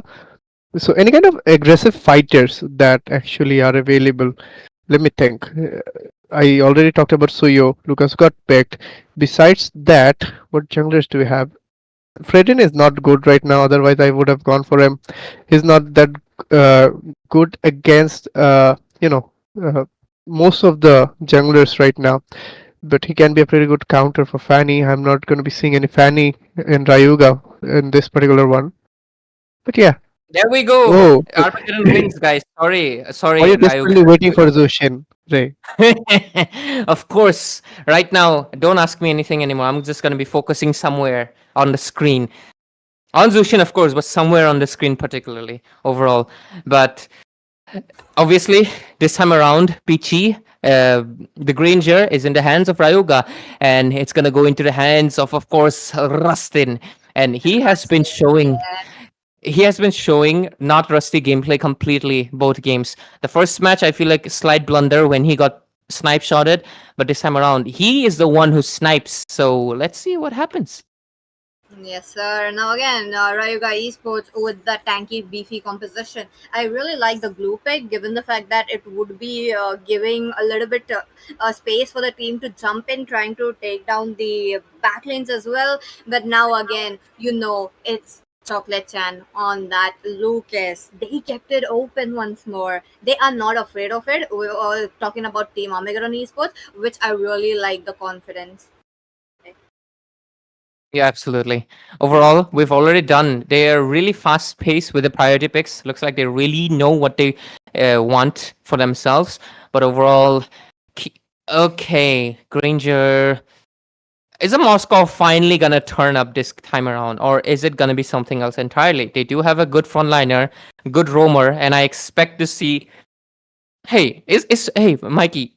Do you think an Alpha or a Fredrin is like coming here from the hands of Armageddon? I don't think so. They can go for that, but I don't think that will be pretty good in this particular meta that's running. I think they should have some swift heroes at hand. Alpha is decent. He can do true damage as well. Fredrin is bulky, but if we're talking about the heroes that we have in front, like Glue and Lucas, I think they will have some issues against them. So it's better not to go for them. But already we're seeing from the side of Rayuga the band of Suyo, and right now from the side of Armageddon they'll be doing the last ban. Suyo would have been pretty good for the side of Armageddon, I must say, because Suyo True. can deal damage, could have been aggressive, could have gone head to head with Lucas over here, and Matilda could have helped to evade or engage in team fights. Matilda and Zushin, both of them can do pretty good combos, so that can be useful in team fights. But let's say if actually they get that opportunity or not, because the aggressiveness that I've seen from Rayuga before, from the early on, they'll either focus on the mage or the gold laner, and Zushin might be in some trouble in this round, I guess. Oh no, but don't hurt my wife. But jokes aside, one thing's for sure that the weakness of Zushin is that you have to overwhelm her. I know it very well, guys. I overwhelm her a lot. But overall, one more Oh, thing is, one more thing is that. Oh, I was just about to say it. The chip no was left out way. open. This game is gonna be interesting because we're fighting rotations with basically teleportations, and at the same time there's a lot of crowd control, there's damage overall, and this one I feel like it's gonna be a really good closure of this series. Both of these teams, I think this time around their drafts are looking much better. Last time around the Chao mid lane, Phoveus mid lane did catch off guard. And I think even it was unexpected on there. Oh my god, finally. Just I was expecting a Moskov and I was not expecting the Borg though. It's gonna be really hefty because Borg really suffers from long range attacks, and guess who's on the other team? Mikey, what do you think of so far? I'm loving the Moskov pick though. I wanted to see that. I wanted to see a Moscow right from the game number one, and finally Armageddon Esports really puts it all on the table. I'm loving it. I'm definitely up for it. But at the same time, they have gone with an Xbox, something of a very old, meta. Something of a old take. But I'm interested to know though how they are going to make it work. I think Rayuga has pretty interesting picks on their hand as well. For the side of Armageddon, Yes. they did go for the Xbox, so they will have the true damage output on their hand with the last insanity. Moskov can give quite good crowd controls. They have good crowd controls for sure. Matilda, Zushin, Moskov, even Phoveus at times. But when it comes to Rayuga, they have good possibilities with team fights. Selena is one of my favorite mages because of her annoying stunts that goes for maybe at max 3 seconds or so. And besides that, they have the chip on their hand, so they can just dive into team fights at any moment. So if Rayuga is able to utilize the chip properly, and if they are able to ambush for anyone with the Selena's help, I think they'll have a better chances this one. But when it comes to Armageddon, if they're going head to head, they will have the advantage because of the crowd control and the true damage. Because Xbox can do hybrid damage, he can go for both of the items and he can deal magic damage, physical damage, and also true damage. So overall, if he survives, if he slows down with the Ice Queen wands in team fights, then there will be pretty good advantages for Armageddon. So it all depends on the utilizations of the heroes they have, but let's see how they do it in this one. Absolutely, and this is game number 3, the final showdown between Armageddon and Rayuga. Overall, of course, my wife over here dominating extremely, but let's. I mean, you like Selena, so it's our favorites versus favorites. But overall, Saltok Ball. Sorry, not Saltok Ball. Ito. That is really dominantly in control. But overall, yes, just like I mentioned, the chip, and also I think one thing that is gonna be an issue. Chip. Already a flicker being used out, an expensive resource onto a team fight. Rayuta, bottom lane, wants to go in or not. They better watch out because Chocolate Chan comes in, beast. Again, pretty low HP. Ito was taken out by Chocolate Chan. Ruta was taken out by Glue in the process. Fame was taken out by Selena. Last Insanity, but it went missed out. It was a pretty good evade from the Last Insanity over there, and just like that, Xborg was taken out as well. Xborg dived in pretty good. He was in the middle of 4 of his opponents, but all of them just scattered out, left him over there, and waited until his ultimate was over. So that was quite sad to see. But yeah, it was a pretty good initiative. But right now, the early advantage is for the side of Rayuga. They went aggressive. They got 4 kills in the process and have about 1,500 goals lead. So that's a pretty amazing start, Ray.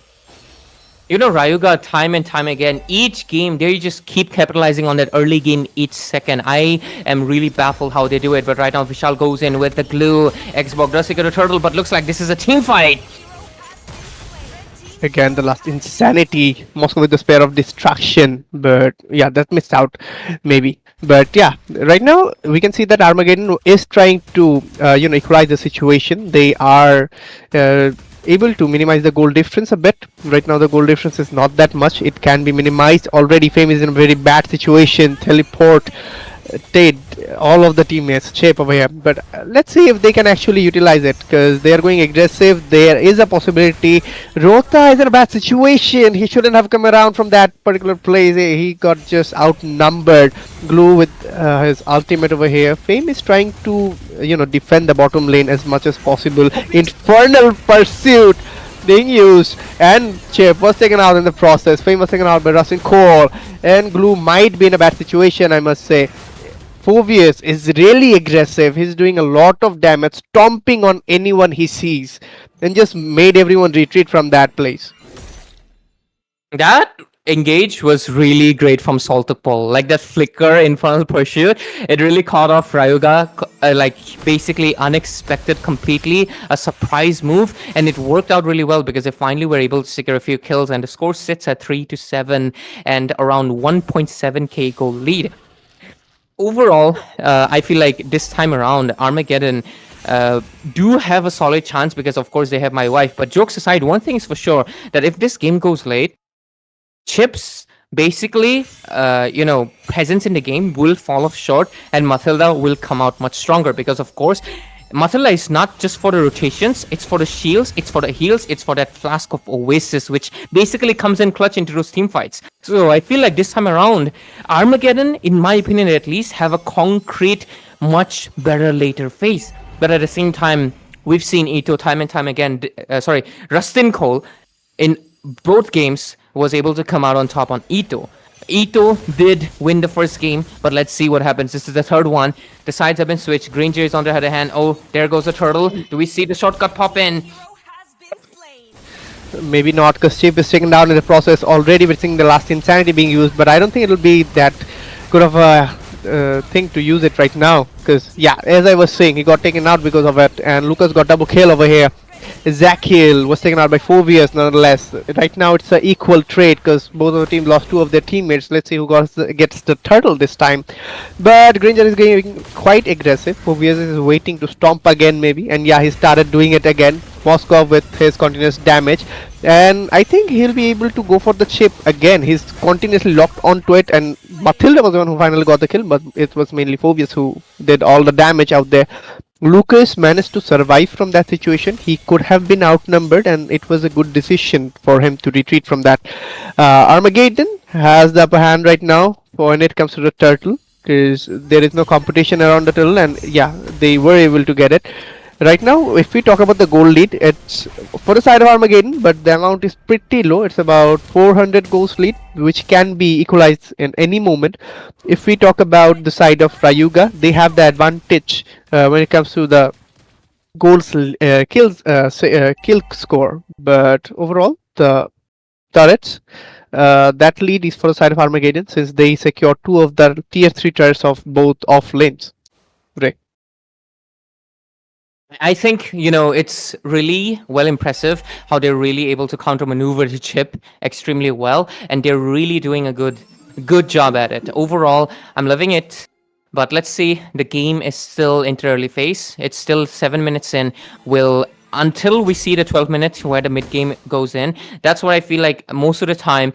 Armageddon or Rayuga, they basically try to bounce back whichever lead they might have or might lose. So let's see. I want to see the itemization actually to see how good well off, because I did see the golden staff in the hands of Ito, and I feel like he's almost done with the Trinity build. No, he's probably going for the second item golden staff. So third item maybe a rose gold or maybe a demon hunter sword to get more damage. But there we go, the 4-1 rotation, and there we go. Yep. He's going for the Demon Hunter Sword, most likely. And Borg going for the Immortality. Overall, good builds. But bottom lane, Ito gets caught immediately. And that's something that he needs to watch out for. SOD is not going to help him if everyone is just going to come there. But overall, looks like this is an initiation from Rayuga. Again, a lot of damage coming out over there. Infernal Pursuit by Phobius. He will get killed over here for sure. And Rocco was the one who got taken out by Zushin. Ray must be happy seeing how impressive Zushin is. Ezekiel will be taken down for sure because he's cornered out. Ryota got the kill again. And Rustin Cole will be taken out for sure because of that particular situation. But no, he had the flicker. He just retreated from that situation. Spear of Destruction, but it didn't connect. Otherwise, things could have been different. And the Lord has spawned in the top lane's river. Who do you think has the better possibility to get this Lord? Of course, Armageddon looks like to be in the ones in the lead, but if Cholechan comes in with the clutch Retribution still, which he has done it in the wildcard stage, it is very likely that this Lord could go into the hands of Rayuga, and that's something they need to avoid, because one thing that Xborg is really bad at is securing a Lord. He doesn't exactly have a skill that you can combine with your Retribution to secure it the best, but Lucas, he has flash-to-flash combo and just go in with... He is immune as well, so there's no stopping him. So that's something that they need to take into account. But Rustin Cole gets the Malefic Roar, so that means Paul here, 406, he is going to be in a little bit of danger because that armor is not going to be saving him for too long. But overall, let's see. The Lord fight hasn't really started yet, just a few pokes left and right, but there's the vision from Easy Kill on the Selena. But bottom lane, Lucas, what's that? I don't think he should go in over here because the overall shield and damage combined could have outnumbered him in that particular situation. But yeah, the shotgun was used in the process. Rock was trying to survive but was taken out by Matilda. Glue was taken out by none other than Xborg. Chocolate Chan will be taken out, and it was none other than Phobius who got the kill. High possibility for Armageddon to get the Lord, because from the side of Rayuga it's just Granger and Selena. I don't see any possibilities for them to get the Lord. But yeah, for the side of Armageddon, they're doing pretty good. They have secured all of the tier 3 turrets, and they also got the middle is tier 2 right now. With this particular Lord that they secured, high possibility for Armageddon to get all tier 2 turrets as well.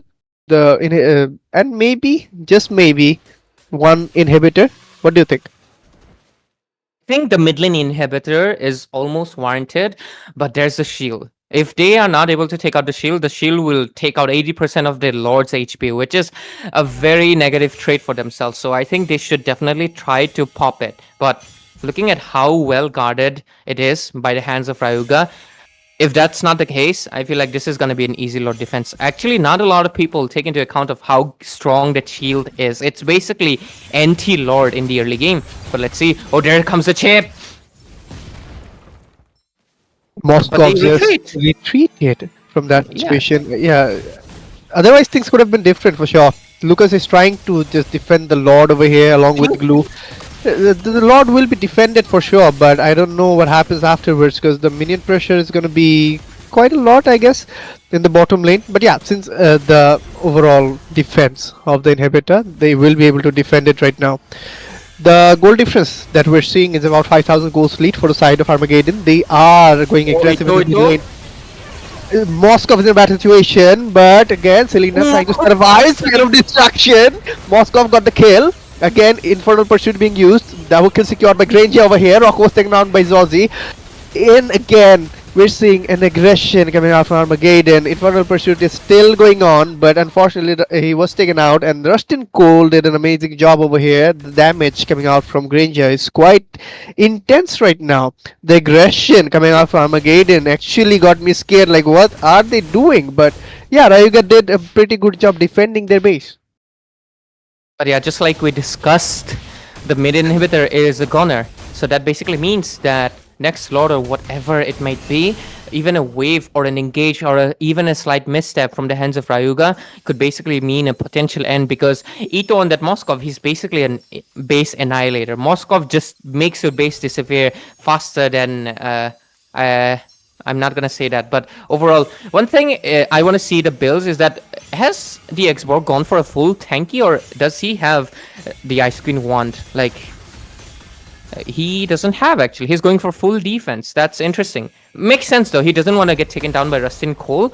He wants to make it sure it's as low risk as possible and just wants to be the frontliner that their team needs, because after all, the only other frontliner they have is Paul, who's right now got shut down. A lot of bounty being given, because I remember the goal lead was around 6,000, but right now it has fell down to 3, whatever you might call it, will be coming in soon. And let's see whichever team gets it, because whichever gets it basically might be able to, I mean, if Rayuga gets it, they will basically be able to take the tier 2 and tier 1 turrets for themselves. But let's see. Oh, Moskov onto the far lane, possibly wants to go in for a push perhaps and force Rayuga to retreat from the Lord. Let's see.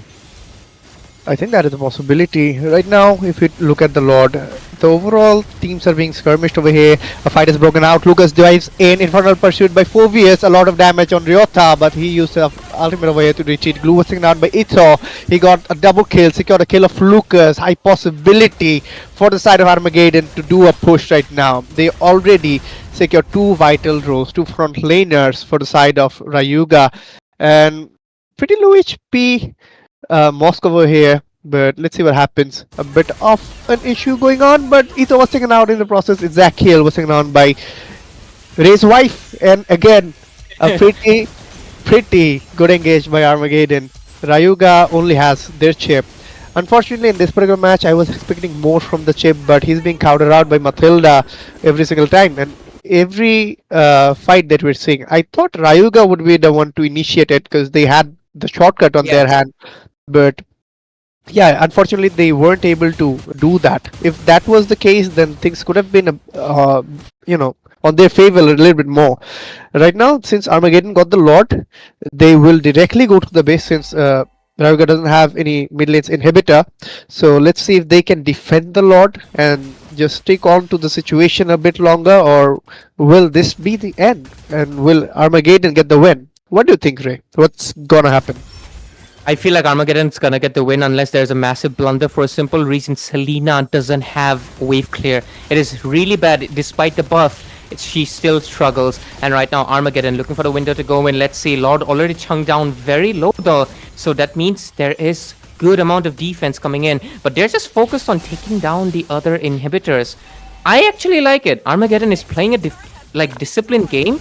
They don't want to rush anything. Yeah, the Lord is in the base, but why would we care? But oh, Rocco, just like you mentioned, maybe he wants to finally go in for the aggressive. He's coming in from the behind, but doesn't commit to it just yet.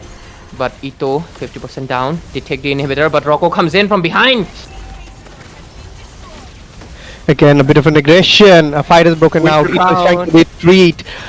Rocco was taken out in the process. Lucas is trying to survive but won't be able to. The true damage hits hard. Zakil was taken out by Rotha. Rustin was taken down by none other than Xbog as well. Gru is trying to survive but no use at all. The base will be locked over here. A little bit of recall being spammed out by the side of Armageddon. The win is quite clear. We have the winner over here, and that is none other than Armageddon. Armageddon, they get it done.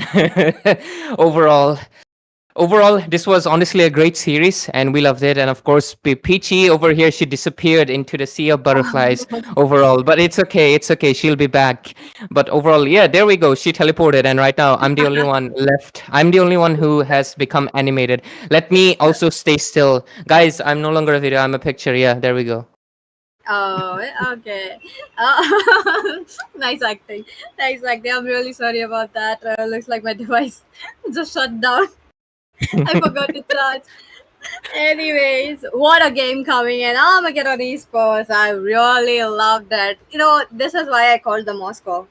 This is why, they were able to take down every single inhibitors with the Lord, which was a good sign, and capturing that victory, very good going down. See, for them, Armageddon Esports, the chip wasn't a problem. They were all ready to face it down just because of the mobility, which Mikey called out right during the draft. So this is why Armageddon Esports had the upper hand right here and taking away in a 2-1 fashion. I think you just have to say it's because my wife was there, bro. Come on. Don't give out Zushin, guys. The mistake in game number 2 that Armageddon did, remember, they did not pick up Zushin. That's the whole reason they lost. Armageddon, Yuri, make sure they know. Pick up Zushin, first pick.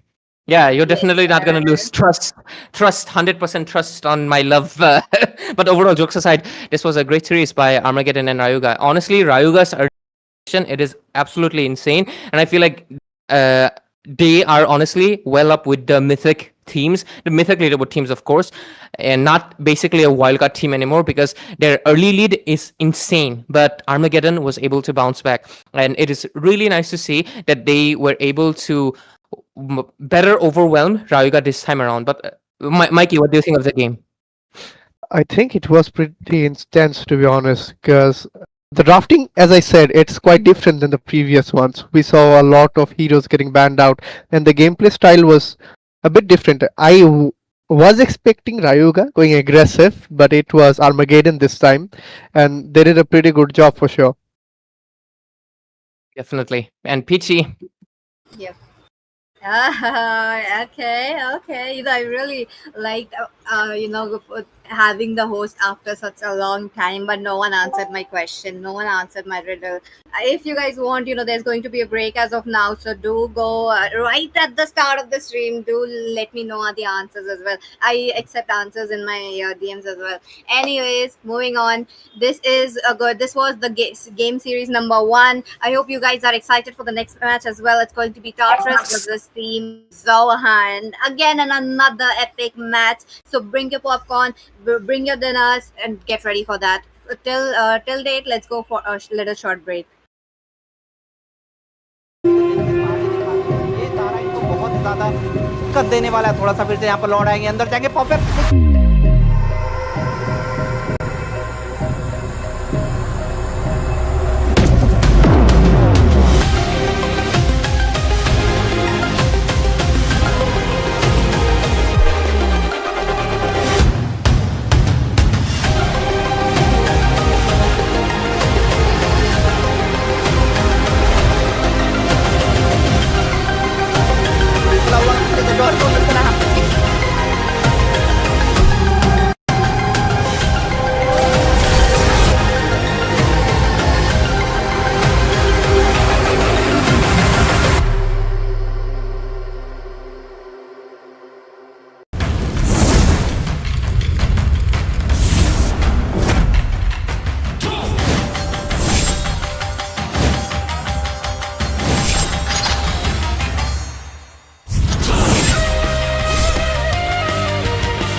देने वाला है थोड़ा सा। फिर से यहाँ पर Lord आएंगे, अंदर जाएंगे, परफेक्ट।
वाला है, थोड़ा सा फिर से यहाँ पर लौट आएंगे, अंदर जाएंगे पॉपअप।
वाला है, थोड़ा सा फिर से यहाँ पर लौट आएंगे, अंदर जाएंगे popup.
Good evening, everyone, and we are back to the Mythic Showdown Season 1, Swiss Stage Round number 2. And today will be the day number 1. The second match will be going on, and it will be between two powerhouses of India. It will be Team Tartarus taking on Team Zohunt, and I'll be your host, Itami, for this match. And joining me will be your casters, that will be Debbie and Shinryu. Both of you, give me your thoughts regarding this match. Yep, I'll go first because Sinyo is he's not relevant. So well, Oh, okay. Go ahead. I'll give you the benefit of the doubt. two powerhouses like Itami went on. We have Tartarus versus Zohunt, and I think you guys are also absolutely going to be familiar with these two names. And I have a take on these two teams. They have been to all over tournaments, beating all those top 10 teams most of the time, and I. It's gonna be such an interesting match because this is a best of 3 series, right? So no one is gonna be experimenting; they are gonna be all in. Exactly. Yeah, And definitely, right? yeah, Mm. Shinryu, go ahead. And I feel, this is definitely is going to be one of those intense games where, we will not see a one-sided domination, I believe, because, Yeah. these teams have been on the top, right, for a very long time. We have seen them in multiple tournaments facing one another, and they've proved themselves, they've proved their worth, and I believe, today is going to be another such day where, not a day, but a night where we will be seeing them again go head to each other. But I feel last interview definitely Tami did something, it brought out so many facts, right? Yeah, actually. And one thing about Team Tartarus is we did see onto the other tournaments that they have dominated the scene as well as they have been onto that relevant factor as well, considering the fact that they have won some major tournaments as well. But Zohunt, they have always been a contender. So on a recent tournament as well, Zohunt also picked up a victory. So these are two of the teams that have been the most highlight even onto this Mythic Showdown. They are already onto the Mythic leaderboards and they are onto the top 5. So these two teams, they have the potential of coming out as the early favorites to win out the entire tournament as well. But you never know. Maybe the other teams, they will be strategizing up something and they will be coming up against them quite strong. But for now, Zohunt as well as Tartarus, they are facing each other. So, it will give out some strategies as well for the other teams, maybe, or maybe Tartarus as well as Team Zohunt, they are coming up quite prepared. Yeah, I think it's it's actually the difference between these two teams is that we all know how they are performing well in the tournaments, able to beat those teams which are not the worst team. They are one of the best teams, and they also try manage to beat them. And the difference that they have, if we compare these two squads, is that Tartarus has been such a good squad of a combination of players where they are so disciplined and they know what the strategies they are gonna go for. Just directly sticking to the series, sticking to the plant, sticking to what strategies they are planning and going for with the draft as well most of the time. But Johan, meanwhile, Johan is more leaning towards instinctive plays, right? Because they do not usually go for theory. They go for instincts. They go for the draft, but then again, they pull up something that's gonna be very different, and their fights are also messy. Meanwhile, for Tartarus, they are a very clean slate. So this is one of the most exciting teams. I mean, games that we're gonna be seeing so far, and I bet it. Yeah. And Shinryu, I would like to ask you the same question that what does Team Zohunt need to be pulling up in order to be a really good match against Tartarus? I do expect that Zohunt will be coming up with the A game, but considering the fact that Tartarus, they have been a bit more dominant onto the tournament scene at least, but Zohunt, they are consistent even if they go out with their comfort picks mostly. Dusty Mizo, he likes going out with the utility as well as the fighter junglers, and we rarely see him onto the assassins. But still, the fact is they are able to work it out. So, what do Team Zohan need to be doing in order to be, matching up against Team Tartarus? And to answer your question, I would like to bring one point from what Debbie said is like the discipline, right?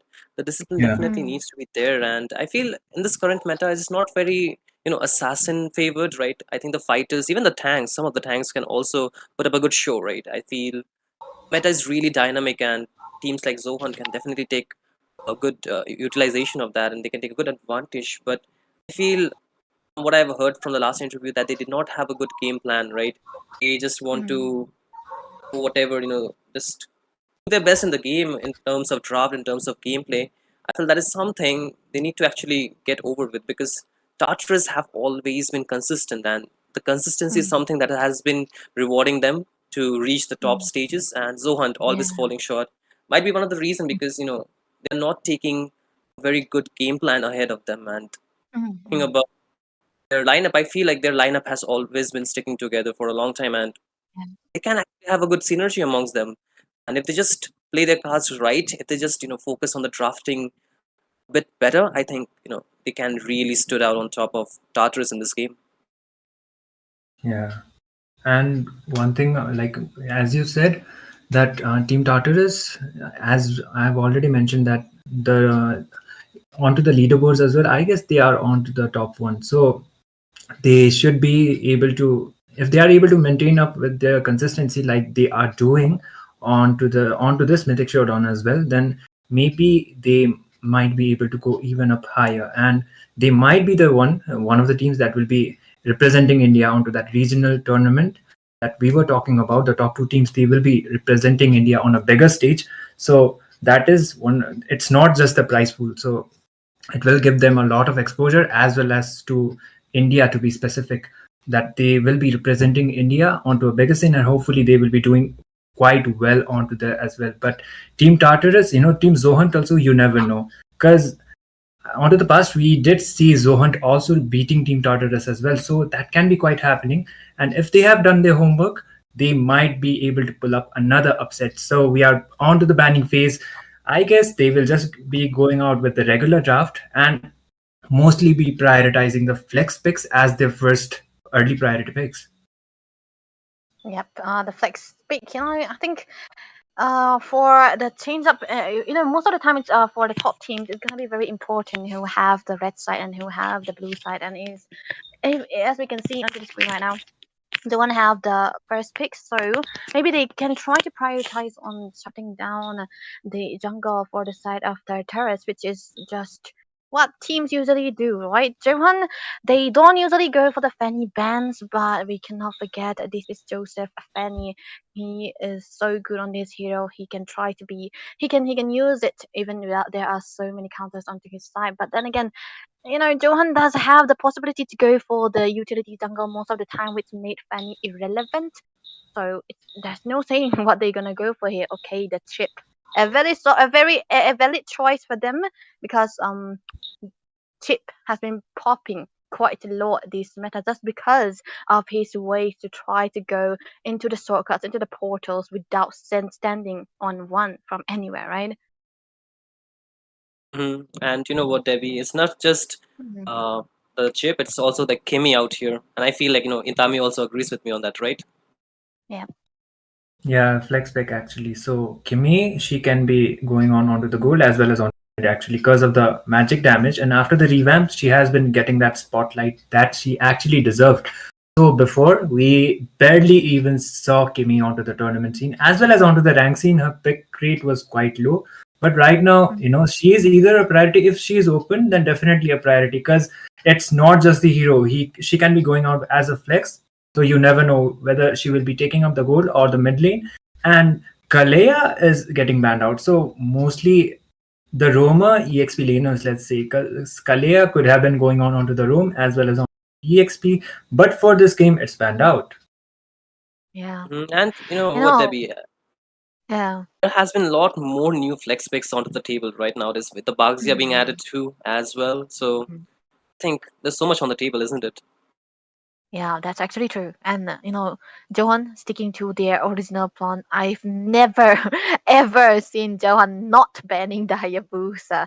So I think this is just their way. It's just Johan. If you see Johan, always be sure that the Hayabusa is gonna go into the banning phase. But then again, like you mentioned, the Baxia, right?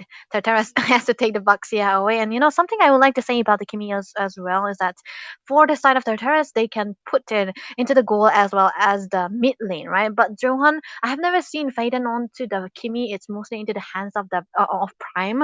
So maybe it's they can be the one actually banning it out. Hmm. Actually, can be possible. Yeah, Shindu. Could be the case, but I feel oh, they might be onto something, right? If they are letting it open, if Mm. they're letting it for free, there might be some kind of game plan against that Fanny. And I feel they are already expecting it because they're facing against Joseph, right? And I Yeah. think they know what is coming for them.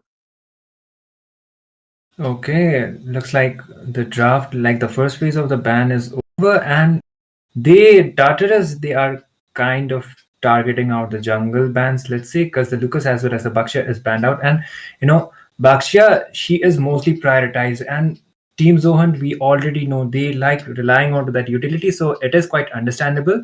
But even if you miss out, like you are not banning out the Fanny quite early, they might not just prioritize it quite early. And the Kimi, as Shinju was mentioning, that Kimi can be picked out if not onto the ban scene. So apparently it is happening. They are not giving Tartarus the Kimi out, and maybe it might be Prime onto the gold lane with the Kimi, or maybe it might be Faden onto that Kimi. But uh, as Debbie said, we haven't seen Faden quite much onto the Kimi. So let's see. It's gonna be Hmm. interesting because I think Kimi is Solid's first pick, right? But then again, there are so many assassins. But yeah, he is a marksman slash mage, so always gonna be vulnerable to any kind of assassins that Tartarus can pull out. But not first pick worthy enough for Tartarus. So I think they won't be trying to counter this Kimi so very early. Maybe they can prioritize another hero, but look at that. It's gonna be a D. Oh, okay. Moskov and the Versa. So better range into the mid lane and a late game potential for the gold side for the squad Tartarus. Yeah, and you know what? I feel the Kimi kind of lacks in terms of range, right? She has the damage, Yeah. she has the potential to scale pretty good in the late game, but range is something that she kind of lacks, and I think the Farsa really does so well in terms of that. And the Moskov can really maneuver really fast along, the map because of his ultimate, and definitely he can reposition himself quite fast with the first skill, right? The dash and Kimi's basic attack.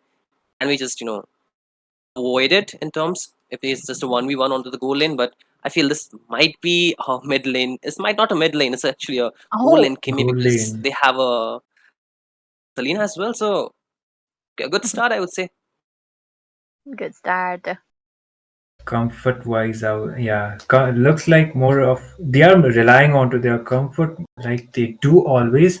And apparently it is the Kimi onto the gold lane, as Shinju mentioned. So Faden will be onto that. Selena, the early game pokes, against that Farsa, if she is able Yeah. to land out the Abyssal Arrow, then early game wise, it can be giving out the advantage that the Selena needs. But if Eden, he is able to position himself well, then catching that Farsa won't be quite easy.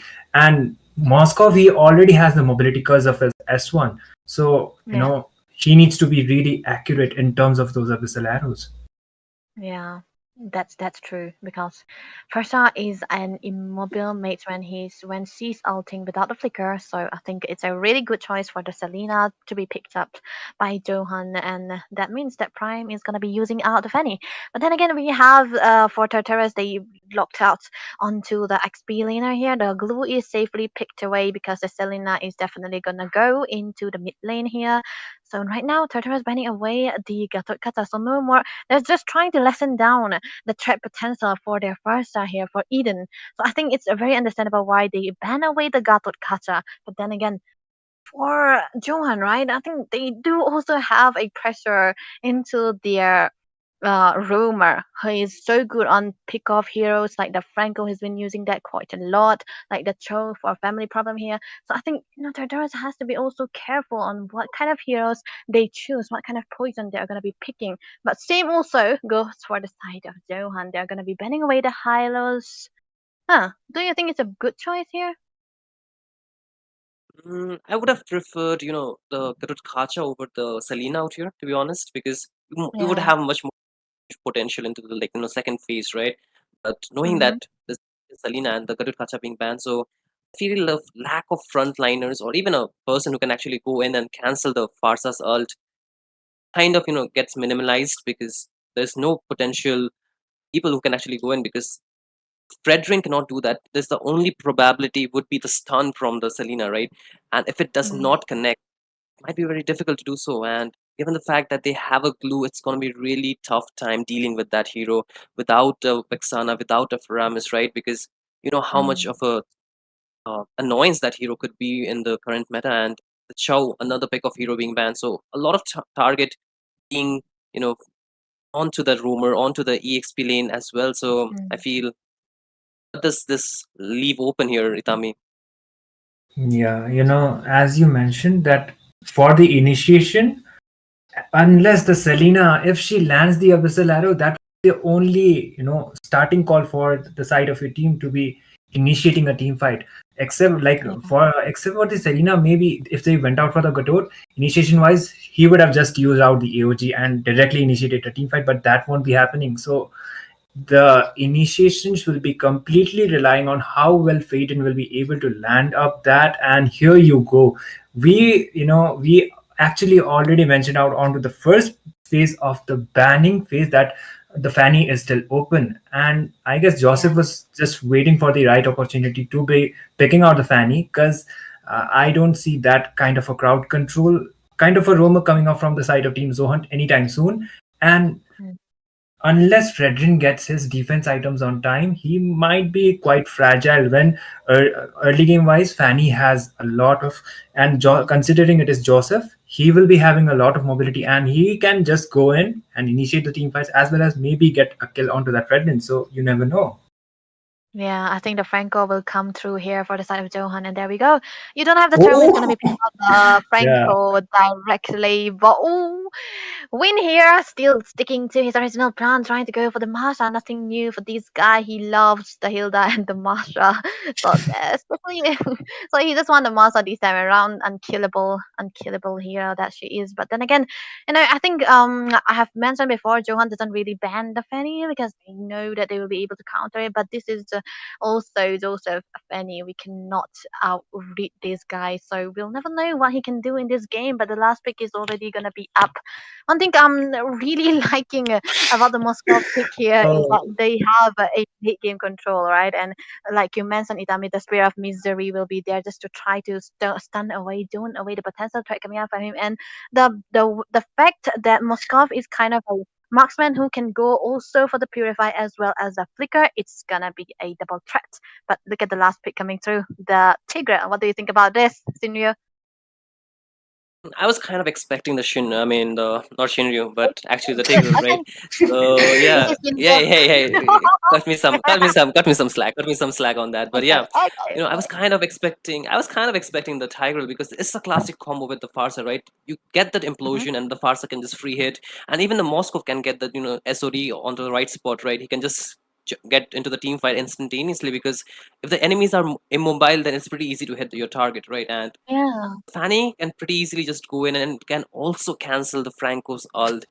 So I think that's such a good option to go for. But right into the game we go here, Itami.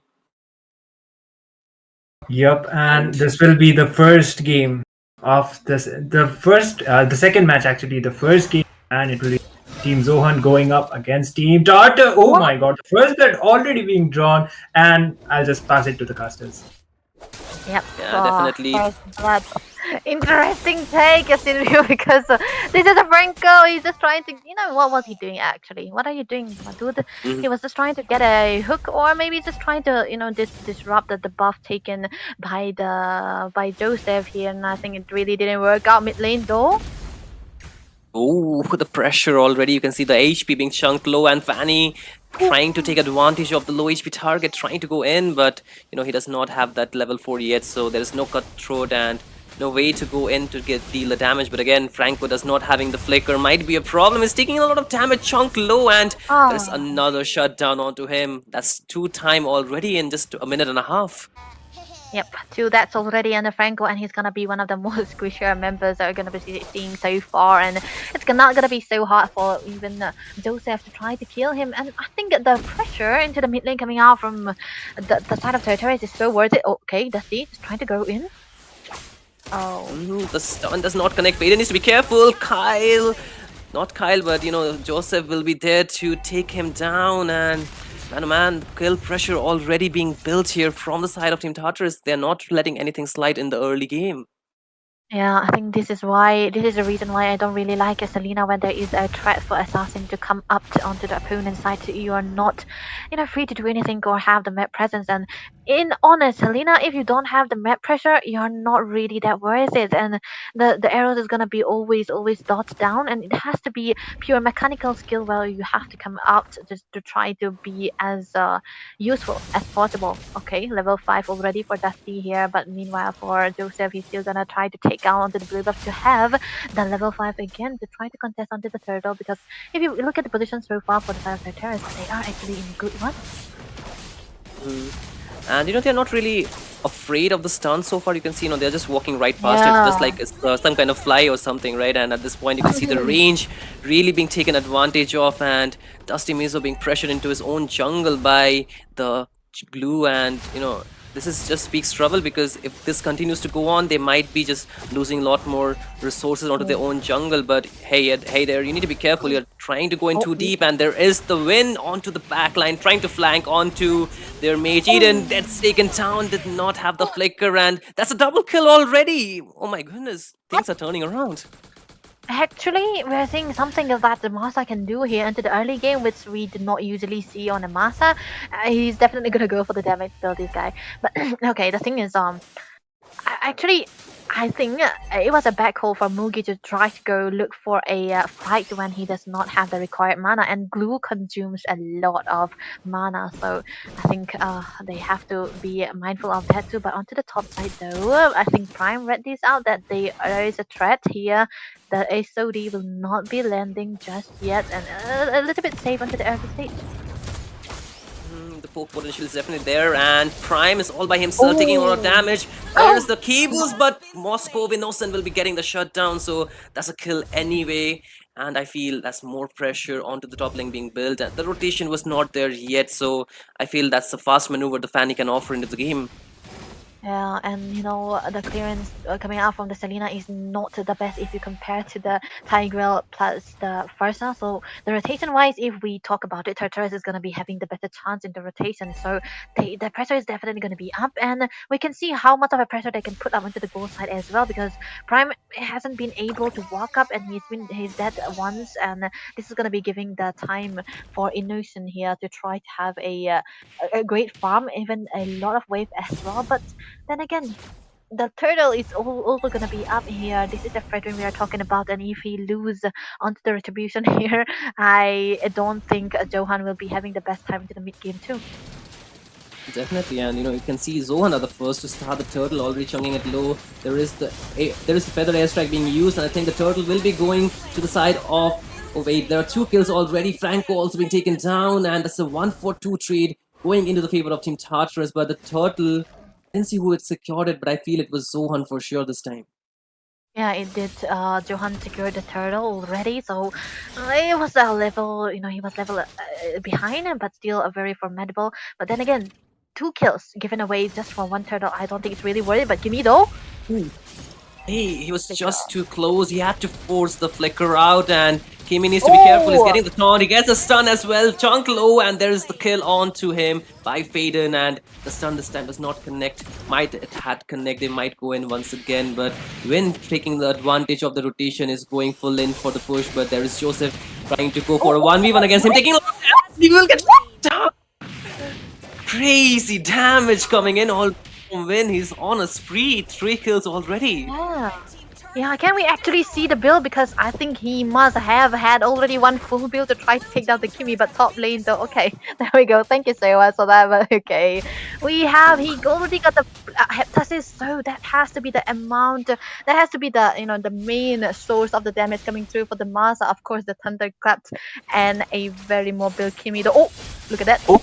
Hey, there's a hook, and there's also that bloody hunt onto Kimi, but there's an implosion, trying to turn things around. The feather airstrike not being there might be a problem, but the SOD does connect. 2 members taken down, what? Kimi trying to low. That's a 3 prime being punished. Dusty needs to be careful. There is a taunt, but he does not want to commit that appraiser strat yet. So they are again going in. This time he does commit it, and there's low again. Fanny gets taken down. Win doing the magic. Glue onto the backline, but he's taking too many turret shots. Needs to be careful, but he might not pursue anymore. But look at old laner very low, and again Win trying to just continue the fight, but it might be too long because the ultimate CD might be up now. But he again goes in onto Eden, and he is forced to fly around with his bird form, and they're not stopping anytime soon. There's a feathered airstrike onto Win. He's chunked low onto his last HP bar. Kimi again going with the implosion. This time he will be falling.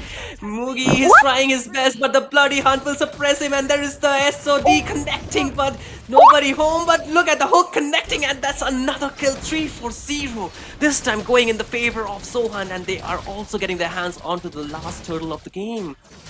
Yeah, this is the messy kind of team fight we were talking about, with Johan have to their advantage and Tartarus when they did not have their position according to the book wise. It's kind of struggle a little bit. Oh, look at that, another one. Look at that. Too close though. Purify. Yeah, it was too close forward. Imagine a hand trying to reach you out and it caught you, and you have the purify on time.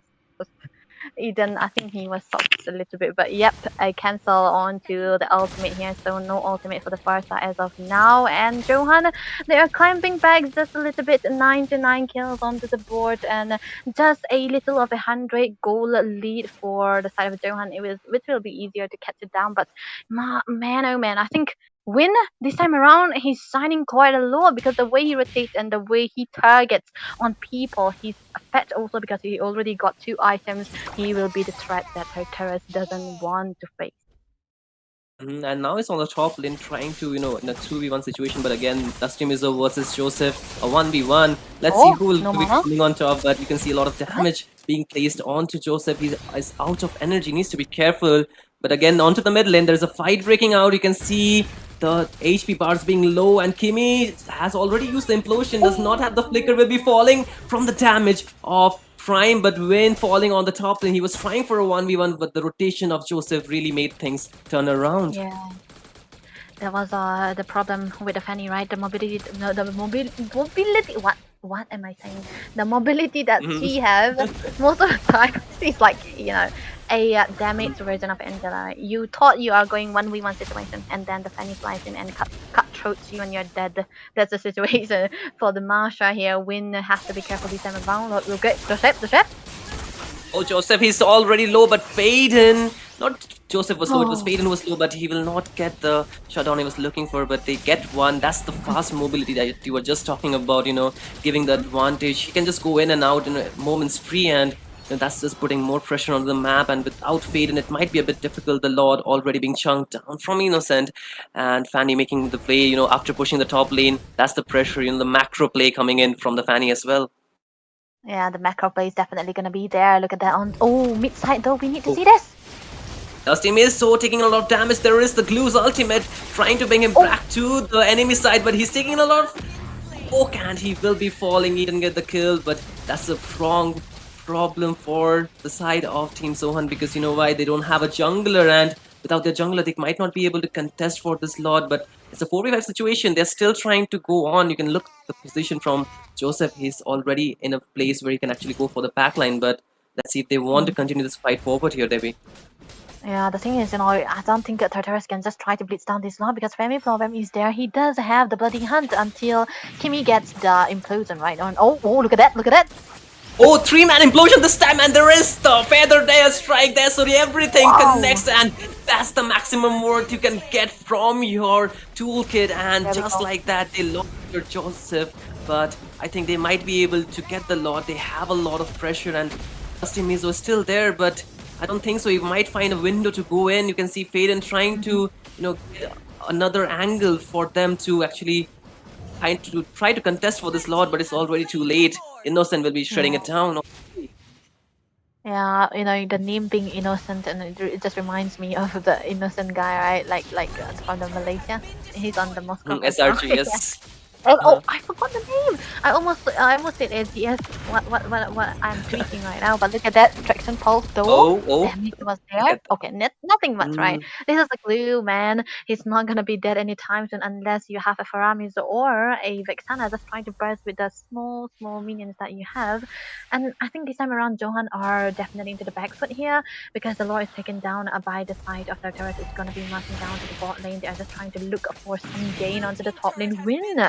With the passive coming out from Innocent, he isn't able to sustain that much because he's on a full damage. And I think Zohunt, with the the lack of clearance that they have, they cannot risk to lose another Lord because they can try to defend this Lord, but when the next Lord comes, it's gonna be so hard for them.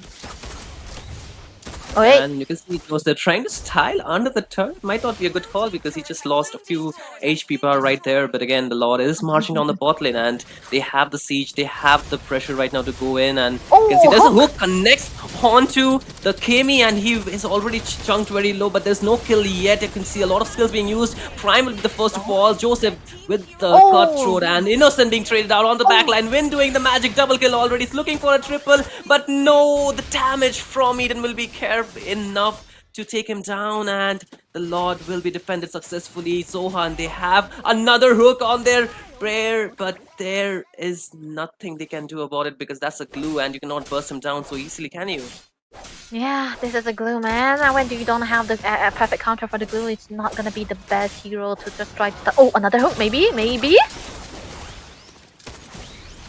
They're trying to go in again. You can see there is a lot of HP bars being chunked down, and there's the bloody hand onto Joseph, and he loses that immortality. But you can see he's trying being really choked, and there is the damage being enough for him to get taken down. And Zohunt, they're finally finding some trade onto the table. They were lacking behind, and right now they're getting the gold that they need to actually have a chance for a comeback.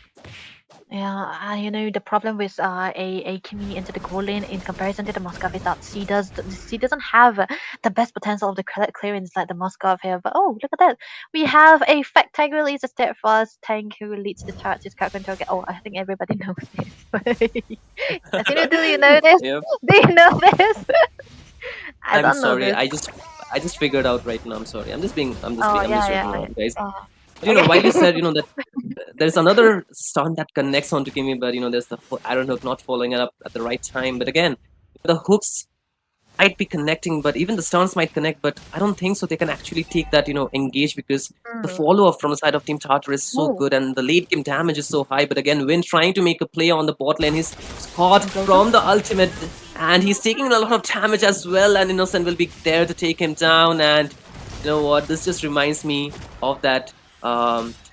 Luke from Gig Fam back in the day when he used to really spam that. Oh, Luke! Yeah. Masha, yes. So it just reminds me of an Yes. Innocent versus Luke kind of matchup because both are Oh, trying yeah, really yeah, hard. yeah. And right now, True, there's true, a Bloody Hunt out there with the Winter Crown, but the damage will be there. Kimmy will be falling first.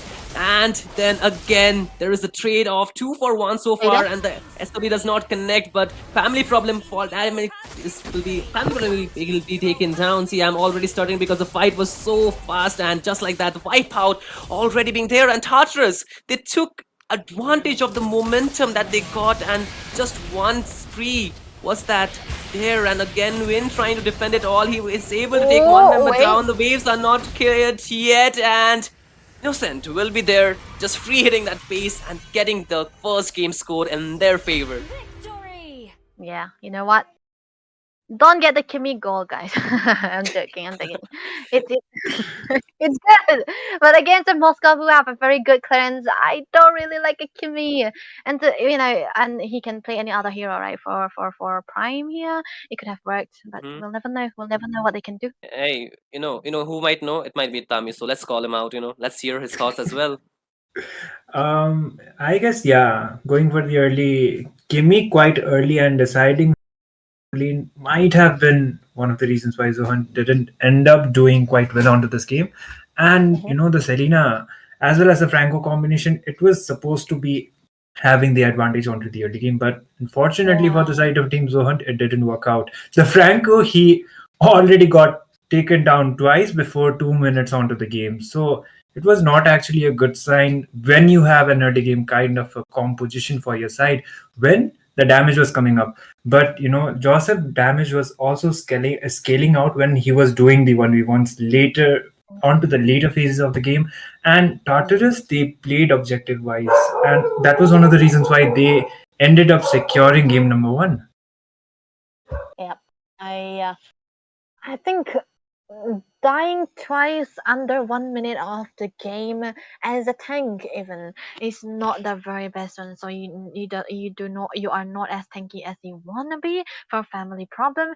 But they did manage to bring out the ways that the strategy is gonna be into the middle part of this game, where actually Win signed quite a lot right there. But Tartarus, with the ever so great synergy that they have amongst themselves and the high ground that they have with the damage onto onto the Farsa, it was quite formidable for me to say that they have the zoning potential, and the Selena didn't quite give much of a pressure for Faden. He was almost always pressurized because of the presence of the Fanny. So maybe this time around they might change up their draft a little bit, because mind you, in this best of 3 series, if you do not have the first match into your pocket, you might struggle into the second part as well. So it comes down to mentality here now.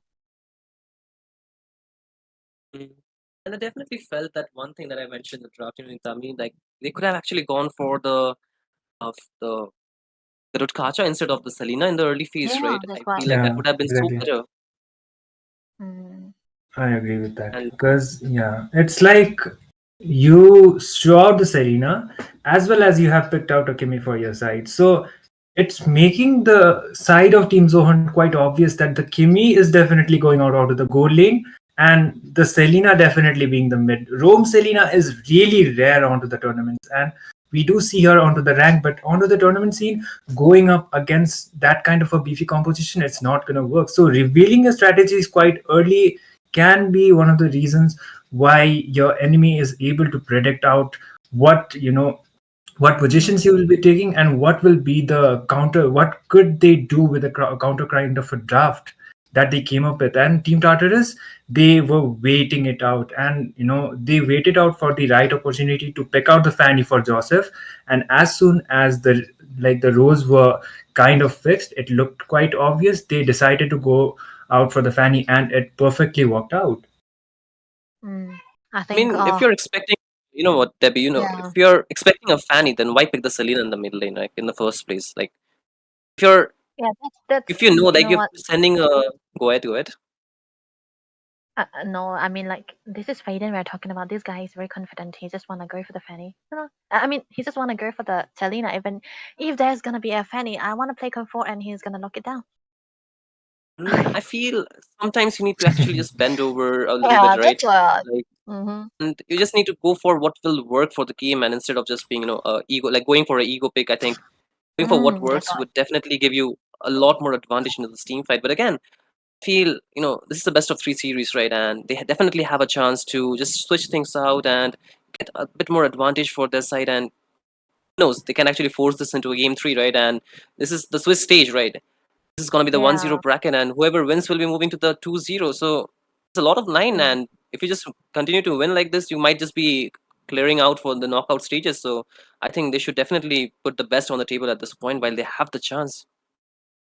Oh, interesting first pick for. I mean, not first pick. I'm tweaking, bro. Ban, First ban. yeah. Interesting Yeah. first ban for the side of Tartarus. Actually, they go for the ban onto the phobias.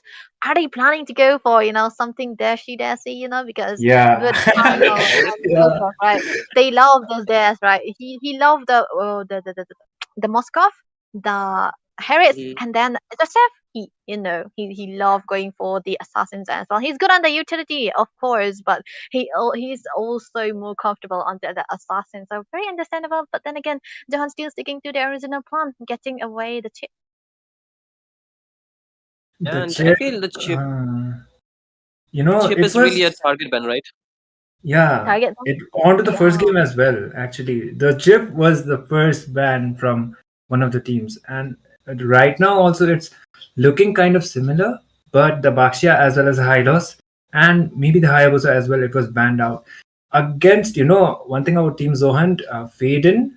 I believe that he doesn't like going up against that Hayabusa, so they are giving Faden the space so that their mid Yeah. laner is able to do those initiations for the side of his team, even if he is a mid, and do those crowd controls so that they are able to find those trades. And the mid lane, it will be playing out quite a crucial role onto the early phases of the game as well. So it will be depending upon what Zohunt will be picking out onto this mid lane this time. Maybe for a Selena once again, but before that Selena, it would be better they actually go out for something other than that, because the front laner initiation wise it was only the Selena before. So the composition, they need to make sure it's not just the Selena who can come up with the initiations. Definitely, I agree with you. Wait, On Debbie. look at the mostly tanky bands coming up on the side of Tartarus. They really hate the Hylos, man. Onto the blue side, I mean, even Johan was the one banning out the Hylos here.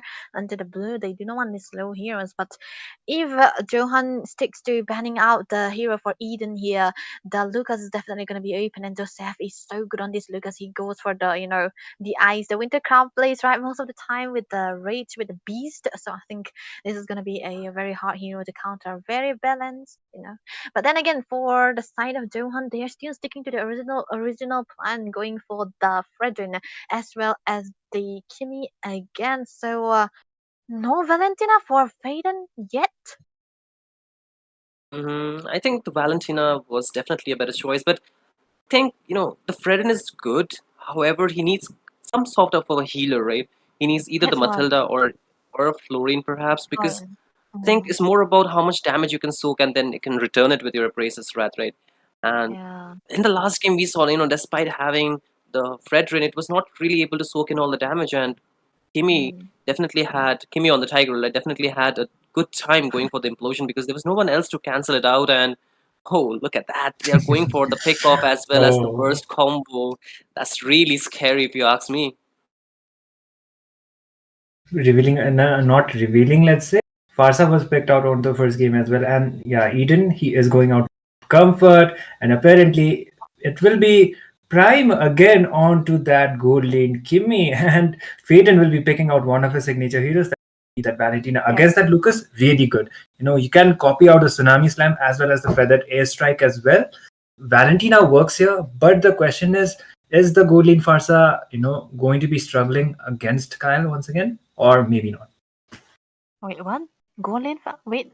No, I'm so sorry. He's Gold on. He's lane on. Kimmy. Oh, Hey, don't Oh, call him my out. bad, Come my on, bad. be nice. Hey, Debbie, you need to be nice to people, okay? Hey, Debbie, this is wrong. Don't call out my friend oh, like that. See, it's gonna be a No, golden no, I no. Kimmy, thought. right? Yeah. Hey, Yeah, all gold lane right, Kimmy. man. I thought I was the only one with a brain lag, so I just, my Yeah. circle Oh got my god. bigger. Tommy is also here with me with my brain lag face. It's okay. Right, Things yeah, are very look at fast. that. Yeah. Whoa. The tank bans. I mean, not specifically just tanks, but the flexibility bans coming up on the side of Tartarus. They are just trying to shut down Mr. Win here onto the side of Zohunt. They ban away the Badang as well as the Gatot Kaca. So he's gonna be picking out the Masa. I think they really want him to pick out the Masha again. And not even banning out the Valentina. Maybe these people, they do have a way with their strategies. They just giving out the draft as much as possible. They just wanna, because they are in the first pick, right? And they give out the potential heroes that should be banning away. Maybe they do have a way to try to counter all this. I smell a Van maybe. I don't know why. Like looking at the bans, I feel it's such a good comp for a Van to go for, right? You can scale pretty easily with the game, and even for the late game, you can just 1v1 the Kimmy without a problem, and there's no problem for range, right? And the only problem they have would be the Masha being completely on him, and knowing the fact the Van could be really squishy, that might be a probable problem. But again, they're going with the basics. They're going with the carry as well as Uranus. So, long time no see Franco Uranus. again. Oh. Same draft without the Selena. Same draft, yes. Yeah. Just switching up the Selena, I guess. And the Uranus this time. So EXP Uranus, early game, he will be able to clear out the lanes a lot faster as well as rotate faster compared to the Masa maybe, but the damage will not be coming up quite earlier on. But this will be the game number 2, maybe the decider for the side of Team Tartarus. So I will hand it on to Debbie as well as Shinryu. So here you go. Yep. you, Man man, of God. We jumped in Shinryu because you know what, I'm really interested to see the same exact hook onto the mid lane though. Wait, never mind, it was just a scam. But Purify baited for Eden here. Family problem, having a greater time this time around just with the drone potential that he have with the Valentina again. So this is their strategy, right? Trying to counter out the Masa, pick a hero that cannot die. Yeah, you're just completely untying, but again the hook connects this time onto Joseph, but he's already level 4. They do not have anything to commit onto him.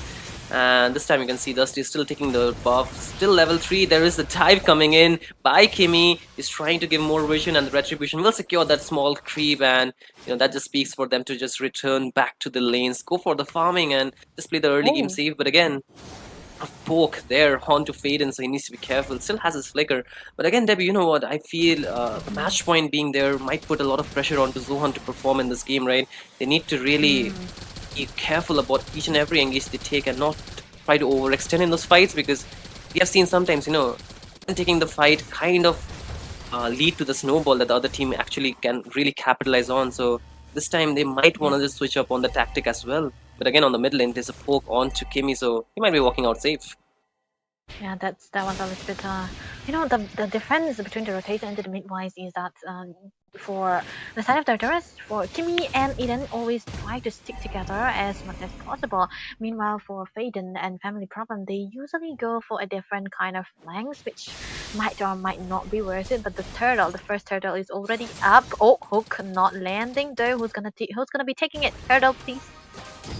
Hey, there is the feather air, try to zone the members out. Joseph will be the one to clear that turtle out, and again there's a stolen ultimate coming in from Faden, and he will get the final shot onto the Joseph with the original hero, and Kimmy left alone will also get punished. This time Zohunt starting things in a fashion, getting 2 kills lead already in the 3rd minute of the game. Yeah, this is a turtle for 2 kills. Wait, yeah, it's 2 kills. So I think Zohunt is trying to find their perfect footing here this time around. With the presence of the Valentina, the early game is definitely going to be good, but we cannot forget this is Eden onto the far side here. Oh, might be something. Engage. Oh, there is a tsunami slam, and this time Faden cannot survive whatsoever, and that is the problem with the grab and slam burst kind of composition, right? Like, you cannot escape from that, can you, without a purify? Yeah, and he did not have the Purify. He opted to go for the Flicker. The disrespect is there, but also the respect for maybe for the Kimmy, for the carry too. Oh, look at that, Kimmy. Oh, look at that. There is the bloody hunt, but it might get cancelled out, and the tsunami slam onto the turret, but 2 kills already in the favor of Tartarus. There is a feathered airstrike to zone the members out. They lose Kimmy. However, they are walking out with the better trade. I feel this is again Tartarus being their usual Oh. self, going aggressive.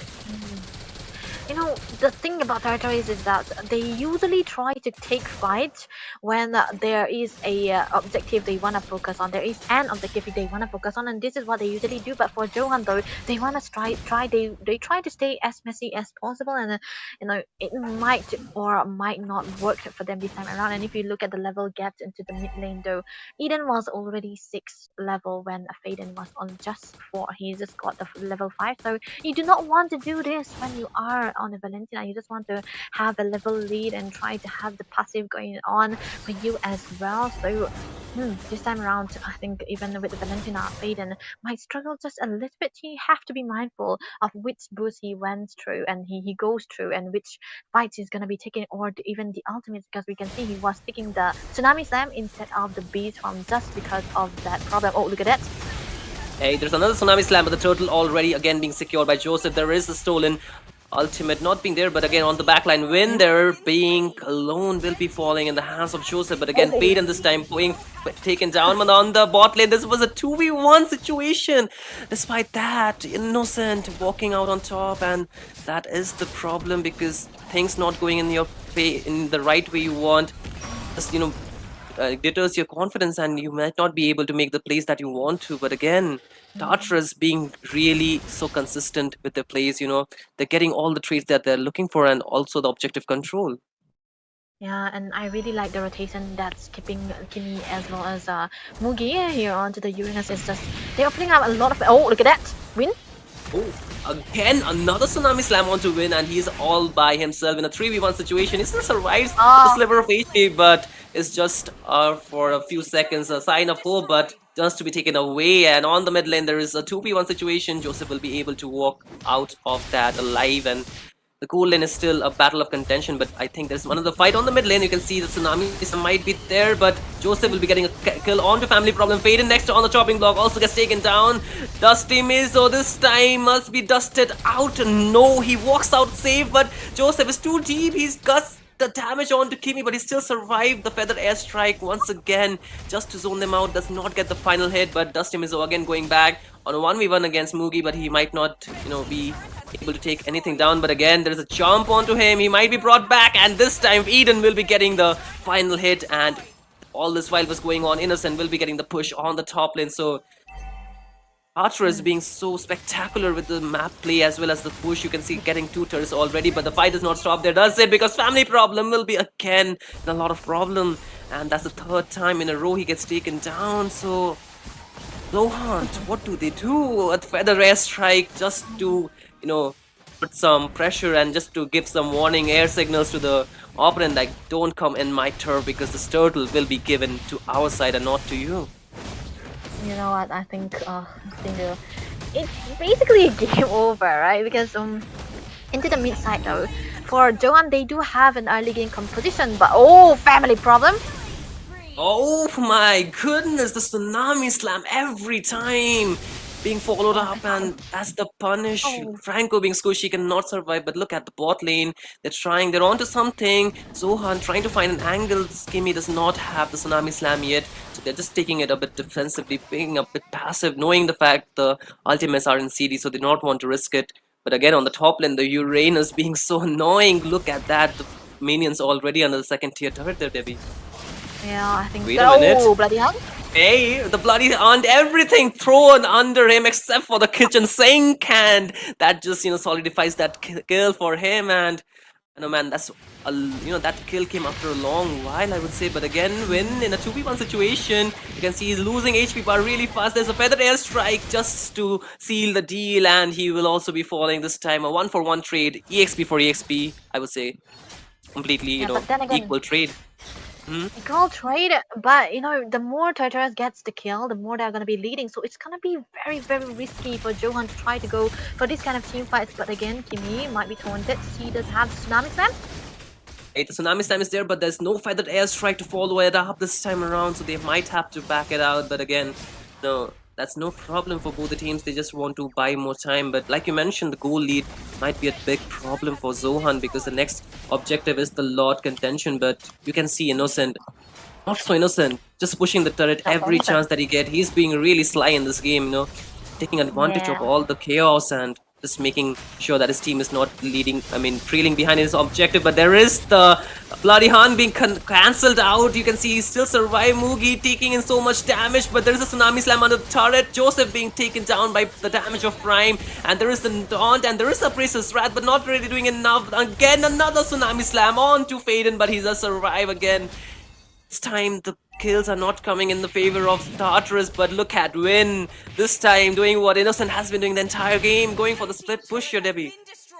Yeah, that's what the Masa does, because if you do not have the early lead, you're completely gonna be useless onto the backlines as well. So I think this is the problem when you pick out oh, look at that, another one.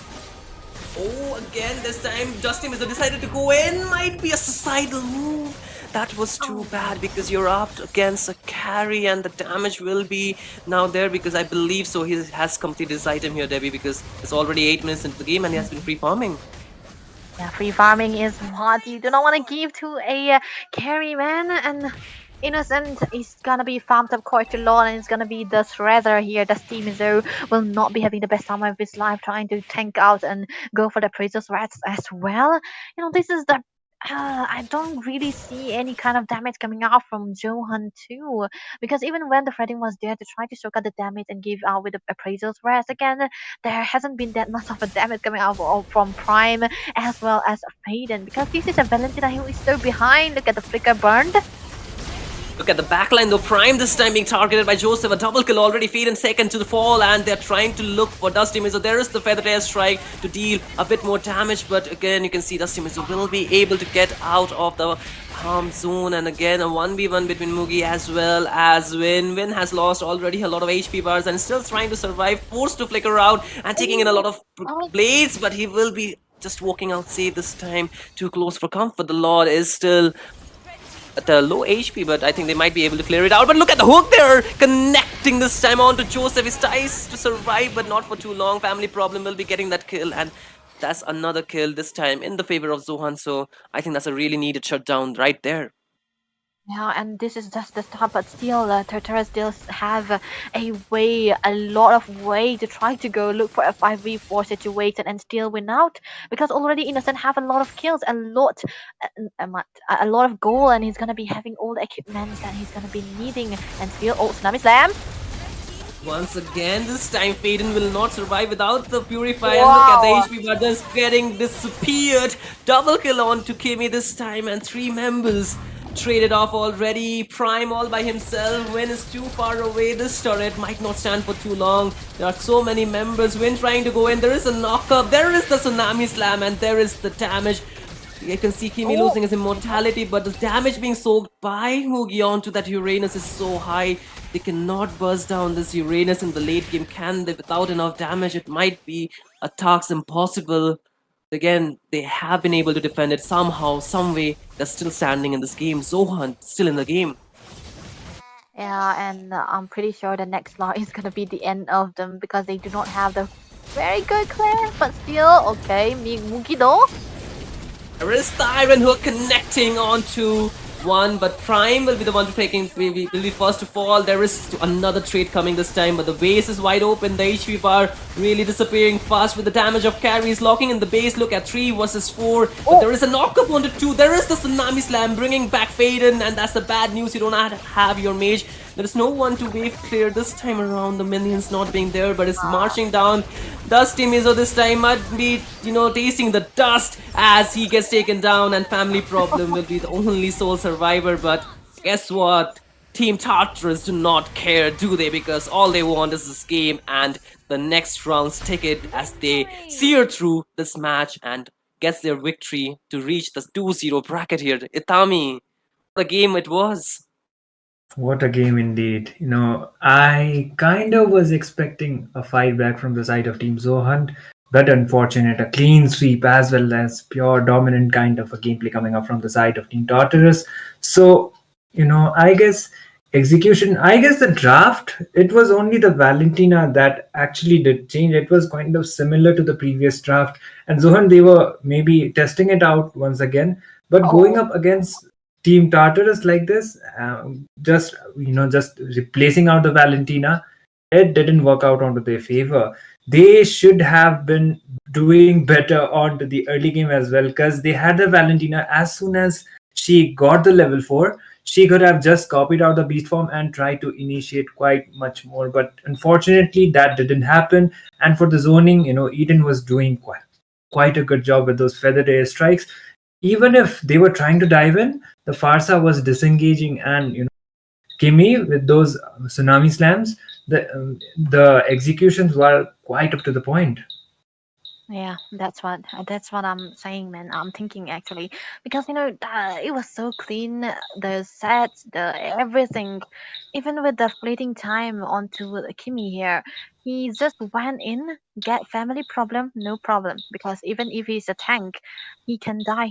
They have a very very good setup for themselves as well. And one thing, direct mid gap, man. Direct Oh, mid I'm gap. joking. Eden, I'm right? joking. Hey, you gotta give it to Eden, man. Hey, His oh, positioning was wait. so good. Hey, I his mean, position was exceptional in that game. you guys got the meme, man. Direct mid Yeah, gap. I'm sorry Zohunt. for Eden, but yeah, Eden was doing so good. The damage that he provided, MVP of the game as well. And we cannot forget it was a teamwork, right? A perfect, perfect team fight most of the time, Hey, then, giving giving the potential for Farsa to freely hit most of the time. yeah, I mean, I hope, Zohan does not end up hating Debbie for this, but again, Oh right, guys, that was seriously. really, that was an elite positioning coming in from, Eden in this game, because he was completely untouched, unharmed. I guess the only time he was at a potential risks was the early game when the hook connected, but again, the Purify right there, right? Was there Yep. to save him out, and I feel the entire game he had been playing so clean, and despite the Valentina being just traded out for the Selena from the last game, it was there to counter the Lucas, right? And it Mm, could not do much because the range was always an issue. Even in the last game, there was lack of range from the side of Team Zohan, and both the games, I feel the draft was there, but I think Tartarus, they are really able to kite around. They are able to read what the other side was trying to do, and they just knew like how to force their way into those fights because. And I think it was a really well played game here. yep.